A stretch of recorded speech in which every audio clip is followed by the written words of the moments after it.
وعلیکم day readers, کیسے ہیں آپ سب لوگ؟ امید کرتی ہوں آپ سب لوگ خیریت سے ہوں گے۔ تو آج میں آپ لوگوں کے ساتھ ایک بہت اچھا سا ناول لے کے آئی ہوں، ان شاء اللہ تعالیٰ آپ لوگوں کو پسند آئے گا۔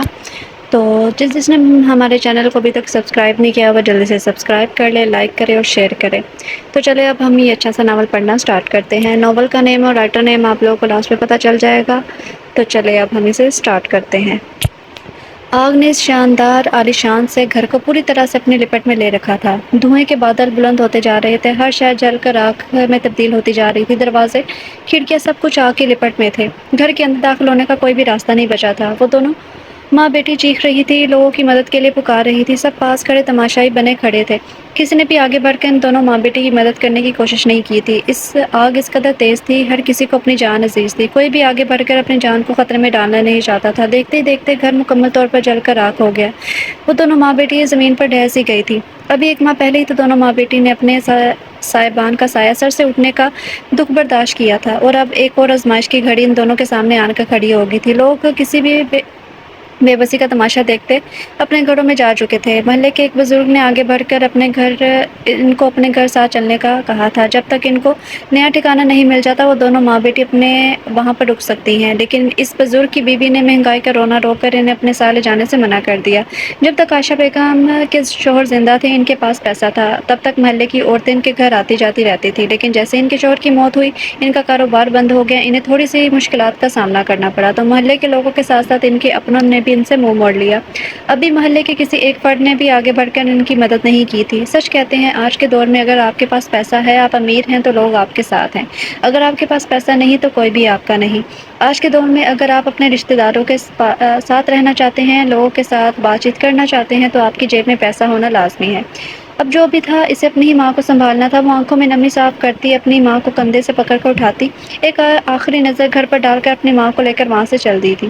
اسے نہیں پتا تھا اب اس کی زندگی آگے کیا موڑ لینے والی ہے۔ وہ لوگ یہاں سے کہاں جائیں گے؟ آج کے دور میں دو اکیلی عورتوں کا بھی اس معاشرے میں رہنا محال تھا۔ علیشہ بیگم اور ان کی بیٹی اریبہ نے اس وقت تھوڑی بہت جیولری پہن رکھی تھی، جسے بیچ کر وہ ایک کرائے کے ایک چھوٹے سے گھر میں رہ رہی تھی۔ گھر چھوٹا ہو یا بڑا اس سے کوئی فرق نہیں پڑتا، اصل گھر تو وہاں رہنے والے لوگوں کی وجہ سے ہوتا ہے جو اپنی محبت سے گھر کو گھر بناتے ہیں۔ علیشہ بیگم اور اریبہ نے بھی یہی کیا تھا۔ ان دونوں نے اس چھوٹے سے 2 کمروں کے گھر اور کچن کو بڑی ہی خوبصورتی سے سجا رکھا تھا۔ اریبہ بیٹا چائے بن گئی ہے کیا؟ وہ جو ماضی کی تلخ یادوں میں گمسم تھی، علیشہ بیگم کی آواز دینے پر ہوش کی دنیا میں واپس لوٹی تھی۔ ہاں جی پریٹی لیڈی، چائے ریڈی ہے، آپ بیٹھے، میں ابھی لے کر آتی ہوں۔ اس نے چائے کپوں میں ڈالتے ہوئے وہیں سے ہانک لگائی تھی۔ اریبہ چائے کپوں میں ڈال کر علیشہ بیگم کے کمرے میں لے گئی تھی، پھر دونوں ماں بیٹی چائے پینے کے ساتھ گپیں ہانکنے میں مگن ہو گئیں۔ سر، ہمارے کلائنٹ ویٹ کر رہے ہیں، آپ کی میٹنگ تھی آج 11 بجے مسٹر زارون کے ساتھ، اور اب 11 بجنے میں 10 منٹ باقی ہیں۔ اس کے مینیجر نے اسے یاد دلوایا تھا۔ وہ جو موبائل پر مصروف سا بیٹھا ہوا تھا، اپنے مینیجر کی آواز پر سر اٹھا کر اس کی طرف دیکھا تھا۔ مسٹر ماجد، آپ اپنی ڈیوٹی کیوں نہیں کر رہے؟ مس عظمیٰ کی ڈیوٹی ہے نا؟ اس نے ایک آبرو اچکا کر غصے سے اپنی سیکرٹری کا پوچھا تھا۔ سوری سر، شاید آپ بھول رہے ہیں، مس عظمیٰ کی لاسٹ ویک کی شادی ہو چکی ہے۔ آپ نے اس کی شادی کے فنکشن بھی اٹینڈ کیے تھے، اور اب وہ اپنے شوہر کے ساتھ دوسرے سٹی چلی گئی ہیں، اور جانے سے پہلے انہوں نے آپ کو انفارم بھی کیا تھا۔ اس کے مینیجر نے اسے یاد دلایا تھا۔ اوہ ہاں، میں تو بھول ہی گیا تھا۔ آپ ایسا کریں، ترحان کو کال کر کے بتا دیں کہ وہ سیکرٹری کا ایڈ دے دیں، ہم پھر نیو سیکرٹری کا انٹرویو بھی لیں گے۔ اس نے چلتے چلتے ہی گھڑی پر ٹائم دیکھتے ہوئے اپنے مینیجر کو نیا حکم صادر کیا تھا۔ اوکے سر، وہ اتنا کہتا واپس اپنی سیٹ پر جا کر بیٹھ گیا۔ ماما، شیمپو، صابن، کچن کا سامان اور گھر کی کچھ اور چیزیں بھی ختم ہیں، دکانوں کا کرایہ آنے میں بھی ابھی وقت ہے، ایسے گھر کا خرچہ کیسے چلے گا؟ میں سوچ رہی تھی کیوں نہ کوئی جاب ہی ڈھونڈ لوں، اسٹارٹ کر لوں۔ مہنگائی اتنی زیادہ ہو گئی ہے اور آمدنی اتنی کم ہے۔ اس نے چائے کا سپ لیتے ہوئے اپنی ماں کو بتایا تھا، اور پاس پر ایک اخبار اٹھا کے اس میں سے جاب کے ایڈ دیکھنے لگی تھی۔ 2-3 جگہ پر مارک کرنے کے بعد اپنی ماں کو سوچوں میں ڈوبا ہوا دیکھ کر وہیں چھوڑ کر اپنے کمرے میں چل دی تھی۔ وہ اچھی طرح جانتی تھی کہ جس طرح اس کے ماں باپ نے اسے نازوں کے ساتھ پالا تھا، وہ کبھی بھی اسے جاب کرنے کی پرمیشن نہ دیتی، لیکن وہ بھی روزانہ اپنی ماں کو چیزوں کے لیے ترستا ہوا دیکھ نہیں سکتی تھی۔ اس کے ماں باپ نے اتنی محنت اور محبت کے ساتھ اسے پڑھایا تھا، تو اب اس کی پڑھائی کا کچھ تو فائدہ انہیں ہونا چاہیے تھا نا۔ اس لیے اسے ٹھان لی تھی کہ وہ کوئی نہ کوئی جاب ڈھونڈ ہی لے گی۔ رات بھی وہ اخبار پر ایڈ دیکھنے کے بعد ہر جگہ اپلائی کر چکی تھی۔ اب کچن میں کھڑی پراٹھے بنا رہی تھی جب علیشہ بیگم اس کا موبائل پکڑے کچن میں داخل ہوئی تھی۔ اریبہ بیٹا، یہ لو، تمہارا موبائل کب سے بج رہا ہے؟ علیشہ بیگم اس کا موبائل اسے پکڑا دیا تھا۔ ماما، میرے ہاتھوں پر آٹا لگا ہوا ہے، آپ اٹینڈ کر کے میرے کان کو لگائیں، اس نے توے پر پراٹھا ڈالتے ہوئے اپنی ماں سے کہا تھا۔ علیشہ بیگم نے کال اٹینڈ کر کے اس کے کان کو لگایا، لیکن دوسری طرف کی بات سن کر اس کا چہرہ کچھ سے دھمک اٹھا تھا۔ جی ٹھیک ہے میں ٹائم سے پہنچ جاؤں گی، اللہ حافظ۔ اس نے اللہ حافظ کہہ کر کال کاٹ دی تھی۔ یاہو ماما، میں نے کل جس جاب کے لیے اپلائی کیا تھا مجھے وہاں سے انٹرویو کی کال آئی ہے، 10 بجے مجھے وہاں پہنچنا ہے۔ اس نے بازو سے پکڑ کر ماں کو گول گول گھماتے ہوئے کہا تھا، پاگل لڑکی چھوڑو مجھے، پراٹھا جل گیا ہے۔ انہوں نے اس کے کندھے پر چپڑ لگا کر آگے بڑھ کر برنل کو بند کیا تھا۔ باقی کا کام میں دیکھ لیتی ہوں، تم یہ ناشتہ پکڑو، جا کر ریڈی ہو جاؤ۔ الشفا بیگم نے اسے ایک پلیٹ میں ناشتہ نکال کر دیتے ہوئے کہا، جسے وہ پکڑ کر اپنے کمرے میں بھاگ گئی تھی۔ ناشتہ کرنے کے بعد وہ ڈیسنٹ سی ڈریسنگ کی، کندھوں پر چادر اوڑھے کب سے اسٹاپ پر کھڑی کسی رکشے کا ویٹ کر رہی تھی۔ آخر آدھے گھنٹے کے انتظار کے بعد اسے ایک رکشہ آتا ہوا دکھائی دیا تھا۔ اس رکشے میں بیٹھ کر اس نے سکون کا سانس لیا اور ہاتھوں کی مدد سے خود کو ہوا دینے لگی تھی۔ 15 منٹ گزر جانے کے بعد اسے اچانک سے یاد آیا، رکشے والے کے ساتھ اس نے کرائے کی بات تو کی ہی نہیں۔ بھائی خانزادہ انڈسٹری تک جانے کا کتنا لیں گے آپ؟ اس نے رکشے والے سے پوچھا۔ 300 باجی، فوراً سے جواب آیا تھا۔ ہیں اتنا کرایہ بھائی؟ رکشے میں لے کر جا رہے ہو یا ہوائی جہاز میں؟ اس نے غصے سے پوچھا تھا۔ باجی پیٹرول جہاز سے بھی زیادہ مہنگا ہے، جانا ہے تو جائے ورنہ یہیں اتر جائے۔ گھر سے بیوی کی بک بک سن کر آیا اور یہاں لوگوں کی۔ رکشے والا بھی شاید آج تپا ہوا تھا، اس لیے اس نے سنا ڈالی تھی۔ اس کی بات سن کر ریبا کا پورا منہ کھل گیا تھا۔ کیا مطلب آپ کا؟ میں بک بک کر رہی ہوں، وہ کچھ سنبھلتے ہوئے بولی تھی۔ رکیے آپ اپنی اس پٹ پٹی کو، مجھے نہیں جانا آپ کے ساتھ۔ وہ رکشے کو رکوا کے سے 100 کا نوٹ تھماتے ہوئے جلدی سے اتر کر سائڈ پر کھڑی ہو گئی تھی۔ ایک تو وہ بنا دیکھے اتر گئی تھی، یہ دیکھے بغیر ہی کہ یہ ایک سنسان جگہ ہے، دوسرا وہاں کوئی گاڑی وغیرہ بھی نہیں تھی۔ وہاں موجود ایک پتھر پر بیٹھے اپنی فر چلتی زبان کو کوس رہی تھی، تبھی اسے دور سے آتی ایک گاڑی دکھائی دی تھی۔ دماغ میں کچھ سوچتے ہوئے جلدی سے اٹھ کر سڑک کے بیچوں بیچ پاؤں پکڑ کے بیٹھ گئی اور زور زور سے روتے ہوئے درد کی ایکٹنگ کرنے لگی۔ گر گئی، مر گئی، پلیز کوئی ہیلپ کرتے گا؟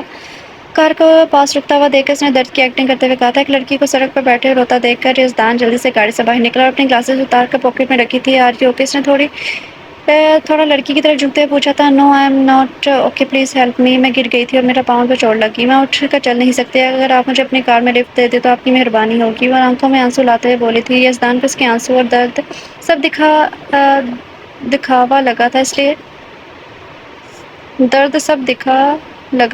جھٹ سے بول اٹھا، مجھے بھی ایک ضروری کام سے جانا ہے، آپ ذرا سائڈ پر بیٹھ کر رولو دیں گے؟ وہ دوبارہ سے سن گلاسز لگاتے ہوئے واپس اپنی گاڑی کی طرف بڑھ گیا تھا۔ اس سے پہلے کہ وہ گاڑی کا دروازہ کھولتا، اس کے موبائل پر کسی کی کال آنے لگی۔ موبائل کی اسکرین پر کال آنے والے شخص کا نام دیکھ کے اس کے ہونٹ خود بخود ہی مسکراہٹ میں ڈھلے تھے۔ ہیلو بھائی کی جان، کیسی ہو؟ بھائی کی اینجل، اس نے محبت سے اپنی بہن سے حال احوال پوچھا تھا۔ وہ کب سے منہ کھولے اس خروس کو دیکھ رہی تھی، جلدی سے غصے میں اٹھ کر اس کی کار کی جانب بڑھی جس کا دروازہ کھلا ہوا تھا، چابی بھی اندر لگی ہوئی تھی، زن سے گاڑی بھگا لے گئی۔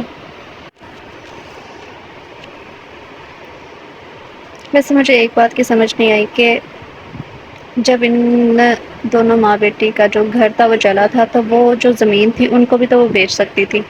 پہلی بات یہ لگی کہ اس گھر کو وہیں پہ چھوڑ کے وہ لوگ آ گئے، حالانکہ وہ اس زمین کو بیچ کے بھی ان کے پاس پیسے آ سکتے تھے۔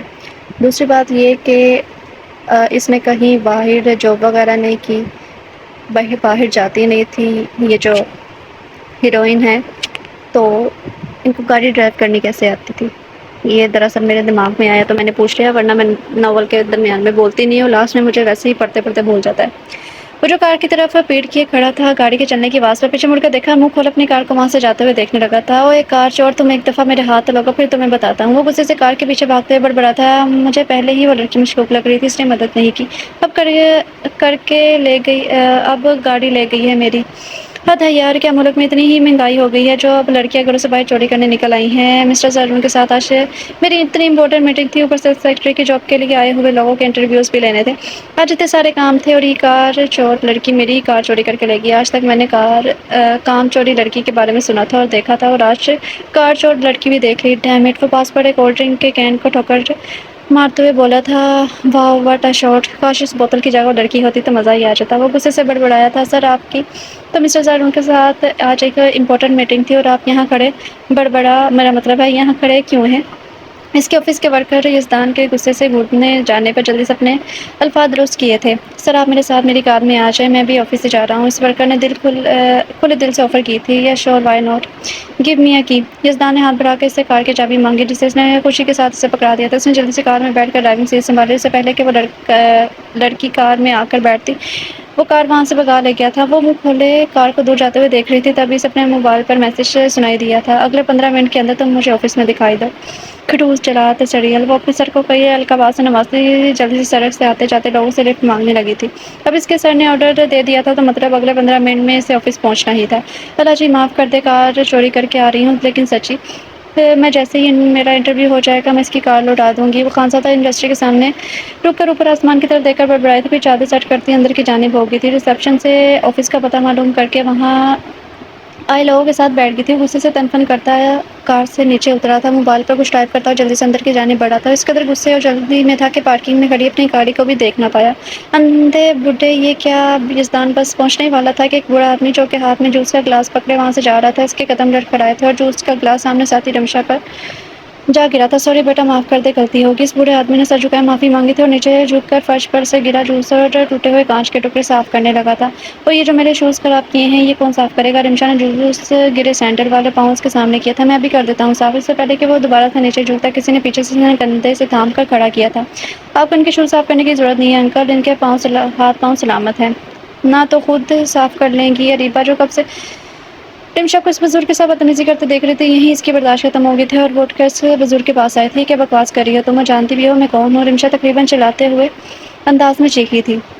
ہاں جانتی ہوں، تم ایک انتہائی بدتمیز لڑکی ہو جسے بڑوں کی عزت کرنا بالکل نہیں سکھایا گیا۔ وہ بھی اسی کے انداز میں بولی تھی۔ تم اپنی بکواس بند کرو ورنہ مجھے تمہاری زبان کھینچنے میں ذرا بھی وقت نہیں لگے گا، اور میرے جوتے تو یہ بڈھا ہی صاف کرے گا۔ اس نے اریبہ کو کہنے کے بعد غصے سے عتیق صاحب کو گھورا تھا، جو اس کے غصے سے گھورنے پر واپس اس کے جوتے صاف کرنے کے لیے نیچے کو جھکنے لگا تھا۔ لگتا ہے گھر میں اپنے بوڑھے باپ کو بھی بڈھا بڈھا کہہ کر ہی مخاطب کرتی ہے، اریبہ نے طنزیہ لہجے میں کہا اور عتیق صاحب کو پکڑ کر پاس پڑی کرسی پر بٹھایا تھا۔ اگر ان انکل کی جگہ جوس کا گلاس تمہارے اپنے باپ کے ہاتھوں سے گرا ہوتا تو کیا تم ان سے بھی بدتمیزی کرتی، ان سے بھی جوتے صاف کرواتی؟ کم از کم ان کے عہدے کا ہی نہ صحیح ان کی عمر کا ہی لحاظ کر لو۔ اس گھٹیا لڑکی کو یہاں پر کس نے بلایا ہے جو آ کر مجھے اپنا چیپ سا بھاشن دے رہی ہے؟ اپنی اتنی توہین پر اس نے پاس کھڑے یزدان کی ورکر سے پوچھا تھا۔ میم یہ یہاں یزدان سر کی سیکرٹری کے انٹرویو کے لیے آئی ہیں، اس لڑکی نے ڈرتے ڈرتے جواب دیا تھا۔ وہ تو سیکرٹری کے انٹرویو کے لیے آئی ہیں یہ بہن جی تو پکا فائر ہی ہوں گی، میں دیکھتی ہوں کہ کیسے جاب ملتی ہے۔ رمشا غصے سے کہتی ہے یزدان کے آفس کے اندر چلی گئی تھی۔ چلیں انکل میں آپ کو آپ کی سیٹ پر چھوڑاتی ہوں۔ اریبہ نے عتیق صاحب کو بازو سے پکڑ کر اٹھاتے ہوئے کہا تھا اور انہیں ان کی سیٹ پر چھوڑنے کے ساتھ ہی چل دی۔ لگتا ہے اس لڑکی کو جاب پیاری نہیں تھی جو اس لڑکی سے پنگا لے بیٹھی۔ یزدان سر کی کوئی جاننے والی ہی تھی جو اس آفس کے اندر بغیر اجازت چلی گئی تھی۔ مجھے بھی لگتا ہے اسے دوسروں کی بھلائی کرنے کا کچھ زیادہ ہی بوجھ سر پر سوار ہے، تو کیوں نہیں باہر سڑک پر موجود لوگوں کی بھلائی کرے؟ اسے تو یہ جاب ملنے سے رہی۔ اریبہ کو اپنے پیچھے سے کچھ لوگوں کی آوازیں سنائی دی تھی لیکن وہ انہیں اگنور کرتے آگے بڑھ گئی تھی۔ چہرے پر غصہ سنجیدگی سے جائے آفس کے اندر داخل ہوا تھا۔ بہت سارے لوگوں نے دل ہی دل میں اسے خلوص جیسے القمات سے نوازا تھا۔ مس مشین ان سب کو باری باری اندر بھیج دی جائے، میں ان کے انٹرویو لے لوں، پھر مجھے جلدی سے گھر کے لیے نکلنا ہے۔ اس نے دروازے پر رکا گھڑی کی طرف دیکھا، نوشین کو حکم دیا جلدی سے جا کر اپنی سیٹ پر بیٹھ گیا۔ رمشا تم یہاں اور اندر واش روم میں کیا کر رہی ہو؟ وہ جو اس کے آفس میں آتی واش روم میں اپنا حلیہ درست کرنے گئی تھی، اپنے ہی دھیان میں باہر نکلی اور جب یزدان کی نظر اس پر پڑی تو اس نے حیرانگی سے پوچھا، مت پوچھو یزدان، پتہ نہیں تم نے کیسے کیسے لوگوں کو انٹرویو کے لیے بلا رکھا ہے۔ وہ اس کے سامنے معصوم سی شکل بناتے ہوئے بولی تھی۔ آخر کو اریبہ سے اپنا بدلہ بھی تو لینا تھا، اس لیے مرچیں لگانا بھی ضروری تھا۔ وہ تو تمہاری ماما کے بارے میں بہت برا بھلا کہہ رہی تھی۔ جب میں نے اسے روکنے کی کوشش کی تو باہر سب لوگوں کے سامنے مجھے ذلیل کیا اور جوس کا گلاس بھی پکڑ کر میرے اوپر اچھال دیا۔ آخر تم نے اسے سیکرٹری کے طور پر رکھ لیا تو وہ تمہیں بھی جب ہر جگہ ذلیل کروائے گی، اس لیے اسے بغیر انٹرویو کے ہی فائر کر دو۔ آنکھوں میں موٹے موٹے آنسو لیے وہ بولی تھی، میں بھی تو دیکھوں کس میں اتنی ہمت ہے جو یزدان خانزادہ کی فیملی کے بارے میں اتنی بڑی بڑی باتیں کرے، جس نے سب کے سامنے یزدان خانزادہ کی فرینڈ کی انسلٹ کی۔ تم ٹینشن نہ لو اور ادھر بیٹھو، میں دیکھتا ہوں اسے۔ اپنا کام ہو جانے پر وہ ہونٹوں پر شیطانی مسکراہٹ یزدان کے ساتھ والی چیئر پر بیٹھ گئی تھی۔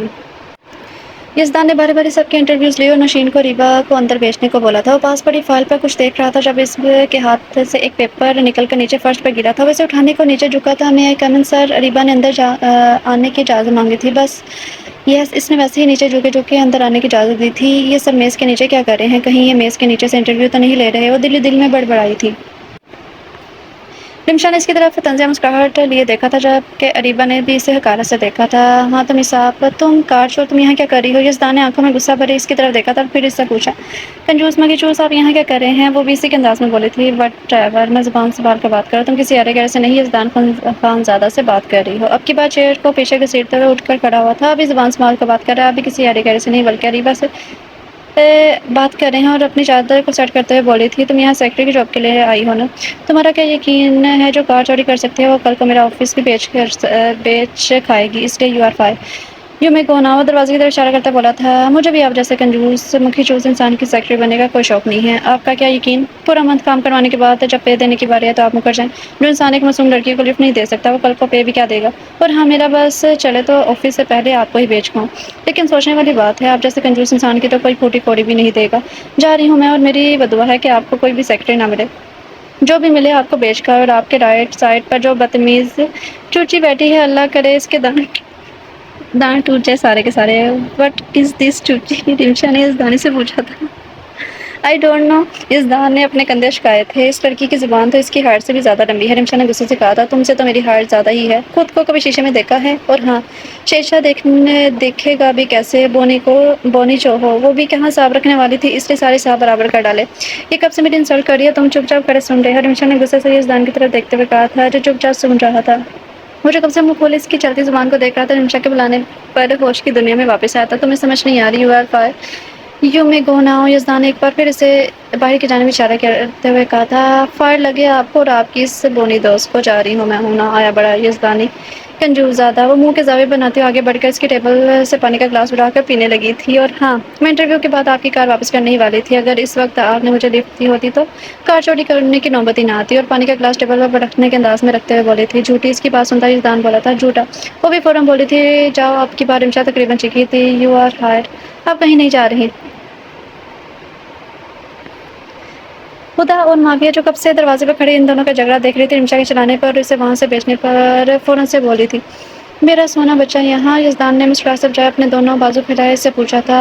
ہدا فوراً سے بھاگ کر اس کی باہوں میں سما گئی تھی۔ یہ یہاں کیا کر رہی ہے؟ سارے کی ادھرے پر پانی پھیر دے گی؟ رمشا سے وہاں دیکھ کر منہ میں بڑبڑائی تھی۔ ہاں نا بھائی، آپ میری کال اٹینڈ نہیں کر رہے تھے، اس لیے مجھے خود آنا پڑا۔ وہ منہ کے زاویے بناتے ہوئے بولے تھے، اور میری سونی بچی کو ایسے کون سی ضروری بات کرنی تھی جو خود یہاں آنا پڑا؟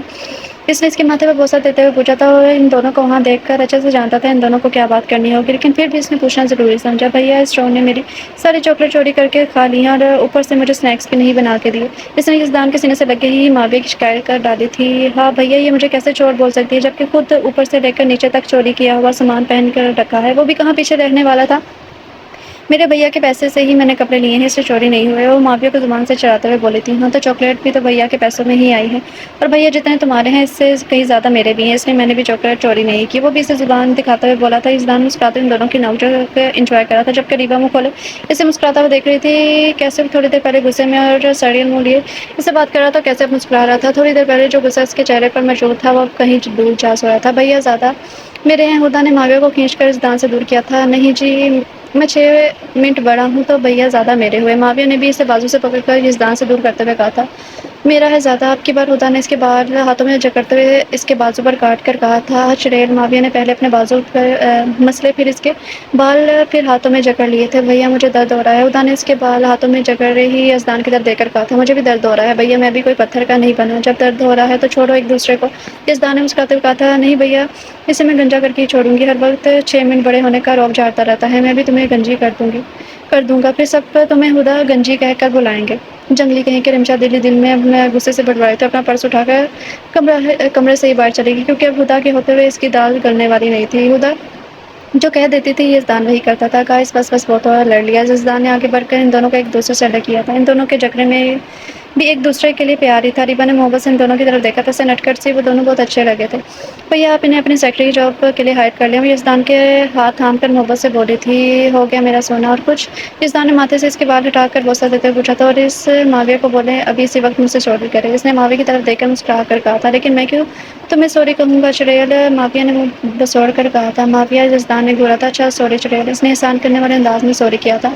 میں مس چورنی، میرا مطلب ہے مس ریبا، آپ کل سے جاب پر آ سکتی ہیں۔ ہدا کے گھورنے پر نرم لہجے میں بولا تھا، چلو بچوں گھر چلیں، مل کر کھانا کھاتے ہیں۔ یزدان نے دونوں کو بازو کے حلقے میں لیتے ہوئے کمرے سے نکلتے ہوئے کہا تھا۔ اس کے جانے کے بعد وہ ہدا کو دل میں دعائیں دیتی خود بھی وہاں سے چل دی تھی۔ ایسے منہ لٹکائے کیوں آ رہی ہو؟ کیا ہوا، جاب نہیں ملی؟ کوئی بات نہیں بیٹا، تمہاری قسمت میں ہی نہیں ہوگی، پھر مل جائے گی۔ اس کی اتری شکل دیکھ کر لشپا بیگم مسکراتے ہوئے بولی تھی، ماں مجھے جاب مل گئی ہے، اس نے ماں کے ہاتھ سے پانی کا گلاس پکڑتے ہوئے بتایا تھا۔ یہ تو بہت خوشی کی بات ہے، پھر تم اداس کیوں ہو؟ لشپا بیگم نے اس کی اداسی پوچھی تھی تو اس نے صبح روڈ سے لے کر آفس میں ہونے والے تمام واقعات کے بارے میں اپنی ماں کو بتا دیا۔ بہت بری بات ہے ریبا، تمہیں کار چوری نہیں کرنی چاہیے تھی، اگر وہ تمہیں پولیس اسٹیشن لے جاتا تو۔ اور بیٹا ویسے بھی چوری تو چوری ہی ہوتی ہے، بے شک انجانے میں ہی کی جائے یا جان بوجھ کر۔ آئندہ اس بات کا خیال رکھنا، اب جاؤ جا کر ریسٹ کرو، میں تمہارے لیے کچھ کھانے کو لے کر آتی ہوں۔ سوری ماما، ہم آئندہ میں دھیان رکھوں گی، تمہاری غلطی کی وجہ سے تم آج اس جاب سے ہاتھ دھونے والی تھی، وہ تو بلا اس بچے کا جس کی وجہ سے تمہیں یہ جاب ملی۔ ارشفہ بیگم کے کہنے پر ریبا کے سامنے ایک بار پھر ہدا کا چہرہ آیا اور وہ مسکرا دی تھی۔ پچھلے کچھ دنوں میں ہدا، ماویہ اور ریبا کے درمیان اچھی خاصی فرینڈشپ ہو چکی تھی۔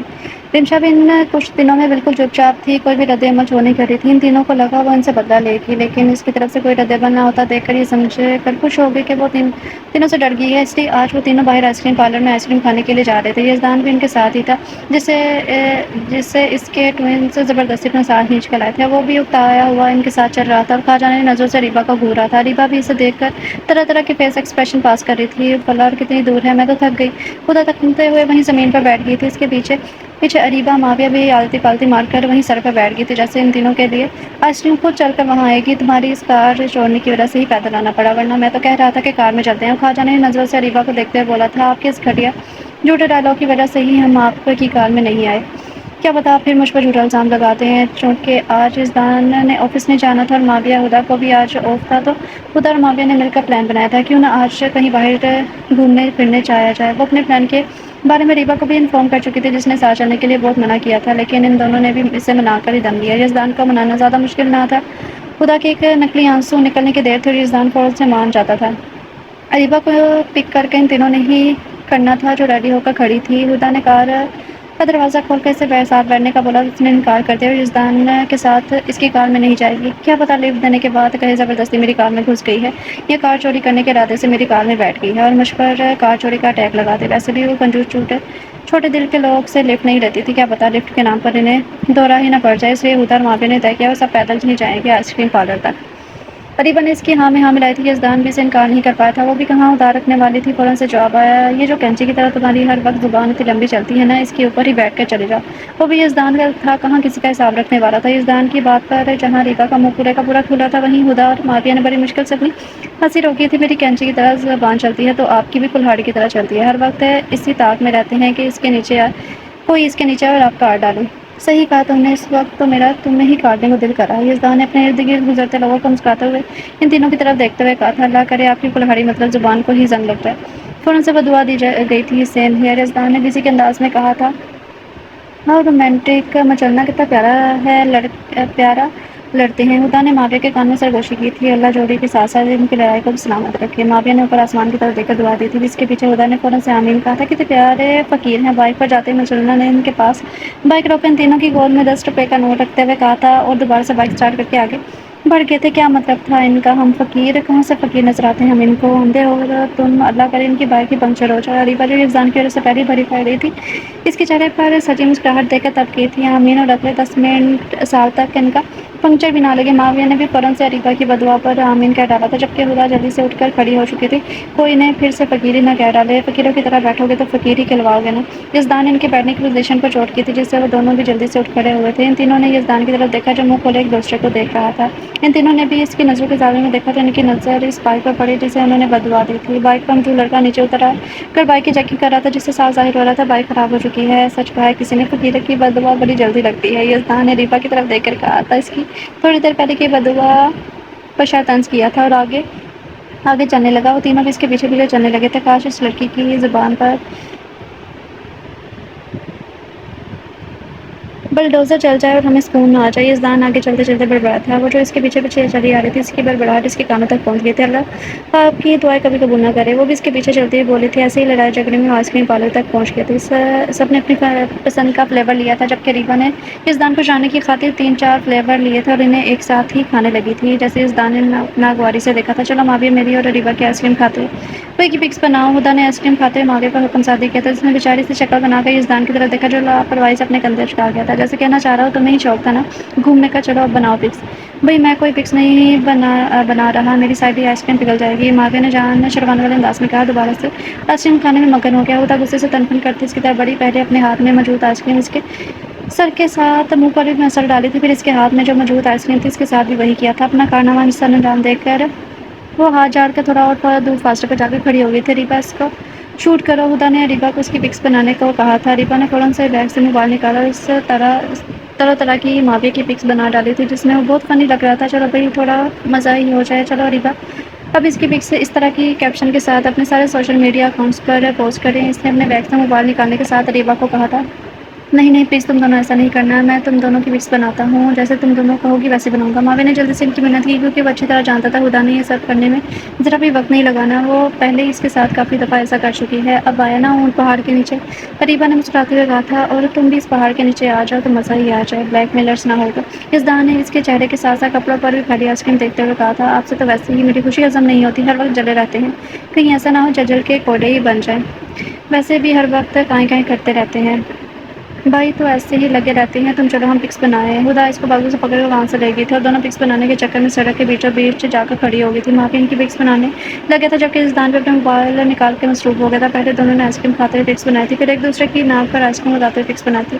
اب ان دونوں کا پوز یوں تھا، ہدا آئس کریم کھا رہی تھی اور ریبا کے کان میں سرگوشی کر رہی تھی۔ ہدا کے کان میں سرگوشی کرتے ہوئے ریبا کی نظر پیچھے کی جانب اٹھی تھی جہاں سے ایک تیز رفتار گاڑی ان کی جانب آ رہی تھی۔ ریبا نے ہدا کو پیچھے دھکیلا جو سڑک پر جا کر گری تھی۔ ماویہ نے فوراً سے وہ پک لے ڈالی تھی، اسے لگا یہ بھی ان کا کوئی پوز ہوگا، لیکن ریبا کی چیخ نے ان سب کو اپنی جانب متوجہ کیا تھا۔ جہاں ایک گاڑی ریبا کو ہٹ کر کے جا چکی تھی اور سڑک پر خون میں لت پت پڑی تھی، ہدا نے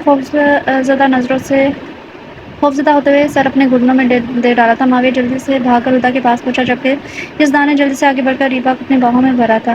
ایک گاڑی روک کر اس میں ریبا کو لٹایا، وہ جلدی سے ہدا کے پاس آیا تھا۔ تسلی کر لینے کے بعد وہ بالکل ٹھیک ہے اور وہ تینوں کو ساتھ لے کر جلدی سے اسپتال کی جانب روانہ ہوا تھا۔ بھائی یہ سب میری وجہ سے ہوا، میں ہی ریبا کو لے کر سڑک کے بیچوں بیچ گئی تھی اور اب اس نے مجھے بچانے کے چکر میں چوٹ کھا لی۔ ہدا ریبا کے ماتھے سے نکلتی خون کی لکیر دیکھ کر خوفزدہ ہو کر بولی تھی، کچھ نہیں ہوگا ریبا کو بچہ، تم ٹینشن نہ لو، رونا بند کرو، ہم ہاسپٹل جا رہے ہیں نا۔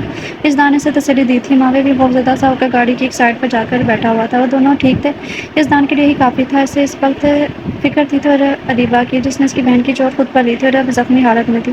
گاڑی ہاسپٹل کے باہر رکی تو یزدان جلدی سے اسے گود میں بھر کر ہاسپٹل کے اندر داخل ہوا تھا۔ اس کے پیچھے پیچھے ہی ماویہ اور ہدا بھی تھے۔ یزدان نے اندر لے جا کر اسے اسٹرکچر پر لٹایا، اسے آئی سی یو میں شفٹ کر دیا گیا تھا۔ یزدان کبھی اپنے ہاتھوں کی طرف دیکھتا جہاں تھوڑی دیر پہلے ریبا کا وجود تھا، تو کبھی آئی سی یو کی طرف دیکھتا جہاں اسے لے کر جایا گیا تھا۔ بھائی دونوں روتے ہوئے اس کی بات کر یزدان کے ساتھ لپٹ گئے تھے۔ بھائی کی جان، رونا بند کرو، ٹینشن نہ لو، کچھ نہیں ہوگا اسے، اگر کچھ کرنا ہی ہے تو دونوں اس کی صحت یابی کے لیے دعا کرو۔ یزدان نے دونوں کو پیار سے بہلایا تھا، وہ دونوں ہاں میں سر ہلاتے پلے روم کی طرف چل دیے تھے جبکہ وہ بھی اپنا سر ہاتھوں میں تھام کر وہیں بینچ پر بیٹھ گیا تھا۔ اسے زیادہ چوٹیں نہیں آئی تھیں، بس سر پر ہلکی سی چوٹ آئی تھی، بازو اور ٹانگوں پر رگڑیں آئی تھیں، بس شوک کی وجہ سے بے ہوش ہو گئی تھی۔ ڈاکٹر نے باہر آ کر یزدان کو ہوکا کیا تو سکون کا سانس لیا تھا۔ تب تک ماویہ اور ہدا بھی آ چکے تھے۔ اسے جب ہوش آیا تو اس نے سب سے پہلے ہدا کے بارے میں پوچھا تھا۔ یزدان کو یہ دیکھ کر خوشی ہوئی کہ وہ کم از کم اس کی بہن کی فکر تو کرتی ہے۔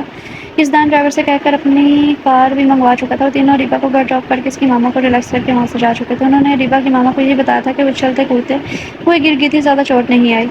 پھر تینوں اپنے اپنے گھروں میں روانہ ہو گئے تھے۔ اگلے دن پھر وہ تینوں ریبا کی صحت یابی دریافت کرنے اس کے گھر آئے ہوئے تھے۔ راستے میں ہدا نے اس کے لیے پھولوں کا بوکے بھی لیا تھا جسے وہ ریبا کو شکریہ کے طور پر دینا چاہتی تھی۔ وہ یزدان نے تھام رکھا تھا۔ ہدا نے یزدان کو صاف صاف کہہ دیا تھا وہ ہی یہ بوکے ریبا کو دے گا کیونکہ اس نے اس کی بہن کی جان بچائی ہے۔ آج اگر اس کی بہن اس کے سامنے صحیح سلامت کھڑی ہے تو صرف اور صرف ریبا کی وجہ سے۔ وہ خود بھی ریبا کا شکریہ ادا کرنا چاہتا تھا۔ ریبا کی جگہ اگر کسی اور نے بھی اس کی بہن کی جان بچائی ہوتی تو اس کا بھی شکریہ ادا کرتا۔ اس کی انا غرور سب ایک طرف، اس کی بہن ایک طرف۔ ہدا نے بھی ابھی یزدان کو بوکے ہاتھوں میں تھامے دیکھا تو اسے کونے ماری تھی جس سے وہ ہوش میں آیا اور ہدا کے اشارہ کرنے پر بوکے ریبا کی طرف بڑھایا تھا۔ تھینکس مس کانچور، میرا مطلب ہے مس ریبا، میری بہن کی جان بچانے کے لیے۔ ہدا کے گھورنے پر اس نے جلدی سے اپنا جملہ درست کیا تھا۔ ریبا منہ کھولے بوکے کی طرف دیکھ رہی تھی۔ یزدان کے منہ سے نکلے تھینکس جیسے الفاظ پر زیادہ توجہ دے رہی تھی۔ ہدا لگتا ہے ایکسیڈنٹ کے دوران میرے کان بھی خراب ہو گئے ہیں، مجھے ایسا سنائی دے رہا ہے جیسے تمہارے خلوص بھائی نے مجھے تھینکس بولا، پلیز مجھے کل دوبارہ ہاسپٹل چیک اپ کے لیے تو لے جانا۔ اس نے اپنے دونوں کانوں میں صاف کرنے والے انداز میں انگلی مارتے ہوئے کہا تھا۔ یزدان جس کے چہرے پر تھوڑی دیر پہلے نرم تاثرات تھے وہاں پوری طرح سے غصہ حاوی ہو چکا تھا۔ اس کی بات سن کر ہدا اور ماویہ کے چہرے پر مسکراہٹ آ گئی۔ کانوں کے ساتھ ساتھ تمہاری زبان بھی خراب ہو گئی ہے، اسے بھی چیک کروا لینا، یزدان نے جیل بھون کر کہا تھا۔ ایک تو اس نے ریبا کو تھینکس بولا، اوپر سے اس کے نخرے ختم نہیں ہو رہے تھے۔ آپ کی انہی بددعاؤں کی وجہ سے آج میں اس حال میں پہنچی ہوں، نہ جانے کل آپ نے مجھے کتنی بددعائیں دی تھی۔ آپ کی زبان ہی کالی ہے، لگتا ہے بچپن میں تو توا چاٹتے رہے ہیں۔ ریبا اس کی کل والی بددعائیں یاد کرتے ہوئے بولی تھی، وٹ از یور مین کالی زبان، اپنی لمٹس میں رہ کر بات کرو، تمہیں بات کرنے کی ذرا بھی تمیز نہیں ہے، ہر وقت لڑنے کے موقع تلاش کرتی رہتی ہو۔ اپنے لیے ایسے الفاظ سن کر یزدان آگ بگولا ہو چکا تھا۔ بھائی آپ یہاں میری فرینڈ کو تھینکس کرنے آئے ہیں، نہ کہ اس کی انسلٹ کرنے۔ ہدا نے شکوہ کناں نظروں سے اپنے بھائی کی طرف دیکھتے ہوئے کہا تھا، اور جو تمہاری دوست میرے ساتھ بدتمیزی کری ہے اس کا کیا؟ یزدان نے گھورا تو ریبا کو رہا تھا لیکن پوچھا اداس سے تھا، بھائی اس نے سچ ہی تو کہا ہے، کل نہ جانے آپ نے اسے کون کون سی بددعائیں دے ڈالی تھی، اور شاید وہ کوئی قبولیت کا ہی وقت تھا جو آپ کی بددعا قبول ہوگی۔ ہدا نے بھی ریبا کی سائڈ لی تھی تو ریبا کا چہرے پر مسکراہٹ آ گئی۔ تمہیں بھی کچھ کہنا ہے؟ اس کی بات سننے کے بعد یزدان نے مڑ کر معاویہ سے پوچھا، یہ جو دونوں کہہ رہی ہیں میرا بھی وہی کہنا ہے، وہ کہاں اپنی پارٹنر کی مخالفت کر سکتا تھا، اس لیے ان کی ہی سائڈ لے ڈالی تھی۔ اس چورنی نے ضرور کوئی تعویذ چوری کر کے تم دونوں کو پلایا ہوگا جو تم دونوں میرے بہن بھائی ہو کر بھی اس کی سائڈ لے رہے ہو۔ یزدان کو اس وقت ریبا کے چہرے پر موجود مسکراہٹ زہر لگ رہی تھی۔ میں چور تو آپ چور، اور غصے میں ریبا کے منہ میں جو آیا بول دیا تھا۔ اس سے پہلے کہ یزدان اس کا گلا دبانے کے لیے اس کی طرف بڑھتا، ہدا نے جلدی سے آگے بڑھ کر اسے روکا تھا۔ چھوڑیے نا بھائی، ابھی بچی ہے۔ ہدا ریبا کی طرف دیکھ کر آنکھ میں کرتے ہوئے بولی تھی۔ اس کی بات پر ریبا نے منہ بسوڑا جیسے اسے ہدا کی بچی والی بات سمجھنا اچھی نہ لگی ہو نہ ہو۔ فیڈر پیتی بچی، فیڈر پیتے پیتے ہی اتنی لمبی زبان باہر آ گئی ہے اس کی۔ خیر میں جا رہا ہوں، مجھے اسمن کی کال آ رہی ہے۔ جس گاڑی میں تم لوگ کو ہٹ کیا تھا شاید اس کے بارے میں کوئی انفارمیشن ملی ہے، میں اسمن کے پاس سے ہو کر واپسی پر تم دونوں کو پک کر لوں گا، اکیلے باہر نہ نکلنا، ٹھیک ہے؟ یزدان نے ان دونوں کو ہدایت دیتا وہاں سے نکل گیا تھا، جبکہ پیچھے ریبا اس کے منہ سے نکلنے الفاظوں کو سنتی جل کر کڑک کر رہ گئی تھی۔ خدا، مجھے لگتا ہے ہمیں بھائی کو اس واقعے کے بارے میں سب بتا دینا چاہیے۔ معاویہ اس کے پیچھے آتے ہی دروازہ بند کرتے جلدی سے بولا تھا۔ نہیں، وہ چہرے پر سخت تاثرات لیے بولے تھے، لیکن کیوں؟ اس وقت ہم نے بھائی کو اس لیے نہیں بتایا تھا وہ پریشان ہوں گے، لیکن اب پانی سر سے گزر چکا ہے، اس نے تمہیں نقصان پہنچانے کی کوشش کی ہے۔ خدا نہ خواستہ کوئی بڑا حادثہ ہو جاتا تو تم نے نہیں بتانا بھائی کو تو میں ہی بتا دیتا ہوں، نہ بتا کر ہم بھائی کو زیادہ پریشان کر رہے ہیں۔ معاویہ نے ایک بار پھر سے اسے سمجھانا چاہا تھا، تم ایسا کچھ نہیں کرو گے، سمجھے؟ اور اب جاؤ یہاں سے، مجھے ریسٹ کرنی ہے۔ وہ بازو آنکھوں پر رکھ کر وہیں بیڈ پر دراز ہو گئی تھی، جس کا مطلب صاف تھا وہ یہاں سے جا سکتا ہے۔ معاویہ بھی کندھے اٹھاتا اس کے روم سے نکل کر باہر لاؤنج میں جا کر یزدان کے ساتھ بیٹھ گیا تھا، اس کے کندھے پر سر ٹکا دیا۔ اس کی اس حرکت سے اتنی پریشانی کے دوران بھی یزدان کے چہرے پر مسکراہٹ آ گئی تھی۔ ہدا اور معاویہ ہی تو تھے اس کے جینے کی وجہ۔ وہ بچپن سے ہر طرح کے پیار سے محروم رہا تھا۔ عمر کے جس حصے میں بچے کھیلتے کودتے ہیں، زندگی کو انجوائے کرتے ہیں، یزدان کو اس عمر میں میچور بن کر گھر کے ساتھ ساتھ ان دونوں ٹوئنز بہن بھائیوں کو بھی سنبھالنا تھا۔ وہ بھاگتے ہوئے گھر کے اندر داخل ہوا تھا اور جا کر صوفے پر اس کے برابر ہی بیٹھ گیا تھا، جہاں وہ پہلے سے ہی ڈرنک کرنے میں مصروف تھا۔ اس پر کہنے پر وہ مسکرا دی۔ وہ گالی تو بچ گئی، پتہ نہیں ساتھ کوئی اور لڑکی بھی موجود تھی جس نے اسے بچا لیا، ورنہ آج اس کا کام تمام ہو جاتا۔ نعمان نے اس کے مسکراتے ہوئے چہرے کی طرف دیکھ کر کہا تھا، تم نے بہت اچھا کیا نعمان۔ پھر کیا ہوا؟ ہمارے ایک دشمن کو چوٹ نہیں آئی تو دوسری کو تو آ ہی گئی نا۔ اب ہماری ایک دشمن نہیں بلکہ تین دشمن ہیں، جنہیں ہمیں یزدان کی پراپرٹی پانے کے لیے راستے سے ہٹانا ہوگا۔ رمشا اس کی طرف ڈرنک کا گلاس بڑھاتے ہوئے بولی تھی، اور ڈرنک کا گلاس تھام کے اس کا تھوڑا اور قریب ہو کر بیٹھ گیا تھا۔ اسے لگا تھا اس کی غلطی کی وجہ سے رمشا اس پر غصہ ہوگی، اسے ڈانٹے گی، لیکن یہ کیا، وہ تو اس سے خوش تھی۔ تم ٹینشن نہ لو، ان تینوں کو ہم راستے سے ہٹا ہی لیں گے، کہتے ساتھ ہی اس کے ہونٹوں پر جھکنے لگا جب رمشا نے درمیان میں ڈرنک کا گلاس کر کے اپنے اس کے درمیان فاصلہ بنایا تھا۔ پہلے تم اپنا کام مکمل کرو، یہ سب بعد میں، ابھی بہت ہو گیا ڈرنک۔ اپنے آدمی کو کال کرو اور ان تینوں پر نظر رکھنے کا بولو، ہمارے پاس وقت کم ہے، ہم کوئی بھی موقع ہاتھ سے جانے نہیں دے سکتے۔ اس کے حکم کی تعمیل کرتے ہوئے نعمان نے کسی کو کال کیا اور پھر دوسری طرف سے پازیٹیو رسپانس ملتے ہی دونوں کمینگی سے ہنسے تھے۔ رمشا اپنا آگے کا عمل تیار کرنے لگی تھی، اسے اب صحیح موقع کی تلاش تھی۔ کب وہ تینوں باہر نکلے اور وہ موقع کا فائدہ اٹھا کے ان سے ابتدا بتلا لے۔ وہ جو اتنے دنوں میں چپ بیٹھی تھی، اپنا آگے کا عمل تیار کر رہی تھی۔ یہ خاموشی طوفان کے آنے سے پہلے کی خاموشی تھی، وہ دشمن کو کسی بھی طرح بچنے کا اور نکلنے کا موقع نہیں دینا چاہتی تھی۔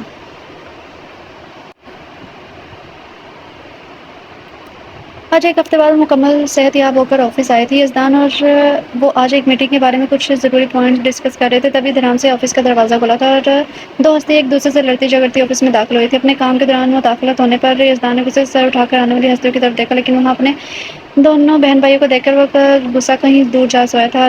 گرگٹ ریبا نے دن اسے ایک نئے لقب سے نوازا تھا، اگر یزدان سن لیتا تو ضرور اسے کھڑی کھوٹی سناتا۔ ارے بچہ، تم دونوں یہاں؟ یزدان نے اپنے دونوں باہیں پھیلا کر ان دونوں کو وہاں آنے کی وجہ پوچھی تھی۔ برو، آپ شاید بھول رہے ہیں، وہ یزدان کی باہوں میں منہ پھیلا کر بولی تھی۔ نہیں تو بھلا میں کیا بھول سکتا ہوں، اپنی مسکراہٹ ضبط کرتے ہوئے بولا تھا۔ بھیا، آپ نے آج ہم دونوں کو شاپنگ کروانے کا وعدہ کیا تھا۔ دونوں ایک زبان ہو کر چیخا تو ریبا نے بے ساختہ اپنے دل پر ہاتھ رکھا تھا۔ یزدان کا کہکہا بلند ہوا تھا، اس پر دونوں منہ بنا کر رہ گئے تھے۔ ریبا، چلو ریبا، تم ہمارے ساتھ شاپنگ پر اب ہم کوئی نہیں کر رہے بھائی کے ساتھ شاپنگ۔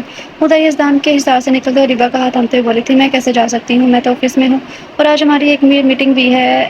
ریبا نے منع کرنا چاہا تھا، میٹنگ ہے تو آفس کا اونر دیکھ لے گا، ہمیں کیا، تم چلو ہمارے ساتھ، وہ اپنے بھائی کی طرف دیکھتے ہوئے ناک چڑھا کر بولی تھی۔ گڑیا، میں نے کب کہا میں تم لوگوں کو شاپنگ نہیں کرواؤں گا، یزدان نے ان دونوں کے پھولے ہوئے منہ دیکھ کر کہا تھا۔ منع نہیں کیا تو یاد بھی تو نہیں تھا نا، اب کی بار جواب ان دونوں کی بجائے ریبا کی جانب سے آیا تھا۔ تم سے مطلب تم چپ رہو، اپنے ٹوئنس سے بات کر رہا ہوں۔ یزدان نے گھڑ کر چپ رہنے کا کہا تھا۔ تم سے مطلب تم چپ رہو، میں اپنے ٹوئن سے بات کر رہا ہوں، وہ آپ کے بہن بھائی ہونے کے ساتھ ساتھ میرے بیسٹ فرینڈ بھی ہیں۔ ریبا نے منہ چڑھاتے ہوئے اس کی نقل اتاری تھی۔ ویسے ان میں ہماری بھابھی بننے کے سارے گن ہیں، کیسے بھائی کے سامنے ہماری سائڈ لے رہی ہیں؟ معاویہ نے ہدا کے کان میں سرگوشی کی تو وہ ہاں میں سر ہلانے لگی تھی۔ چلو پارٹنر چلتے ہیں شاپنگ پر، اگر انہیں مجھے جاب سے نکالنا ہے تو نکال دے۔ وہ ان دونوں کا ہاتھ تھامتے ہوئے آفس کے کمرے سے باہر نکل گئی تھی، لیکن جانے سے پہلے اسے زبان چڑھانا نہیں بھولی تھی۔ اس کی بچوں والی حرکت پر یزدان کے چہرے پر مسکراہٹ پھیل گئی تھی۔ جلدی ہے یہ لڑکی، بالکل، بس اسے ہر وقت لڑنے کا موقع چاہیے۔ آج یزدان کو اس پر غصہ نہیں آیا تھا۔ اس نے آج یزدان سے بحث اپنے لیے نہیں بلکہ اس کے بہن بھائیوں کے لیے کی تھی۔ ان دونوں کا رشتہ چاہے جیسا بھی تھا، لیکن وہ اس کے ٹوئنس سے پیار دل سے کرتی تھی، بغیر کسی دکھاوے کے۔ مال جانے سے پہلے ان تینوں نے پہلے آئس کریم کھائی تھی، پھر مال کی طرف روانہ ہوئے تھے۔ ایسا بھلا ہو سکتا ہے ریبا کہیں باہر بغیر آئس کریم کھائے ہی چلی جائے؟ آئس کریم سے بھرپور انصاف کرنے کے بعد اب تینوں مال کی طرح رواں دوا تھے۔ اس سارے وقت میں دونوں اور نفوس بھی تھے جو ان کا پیچھا کر رہے تھے۔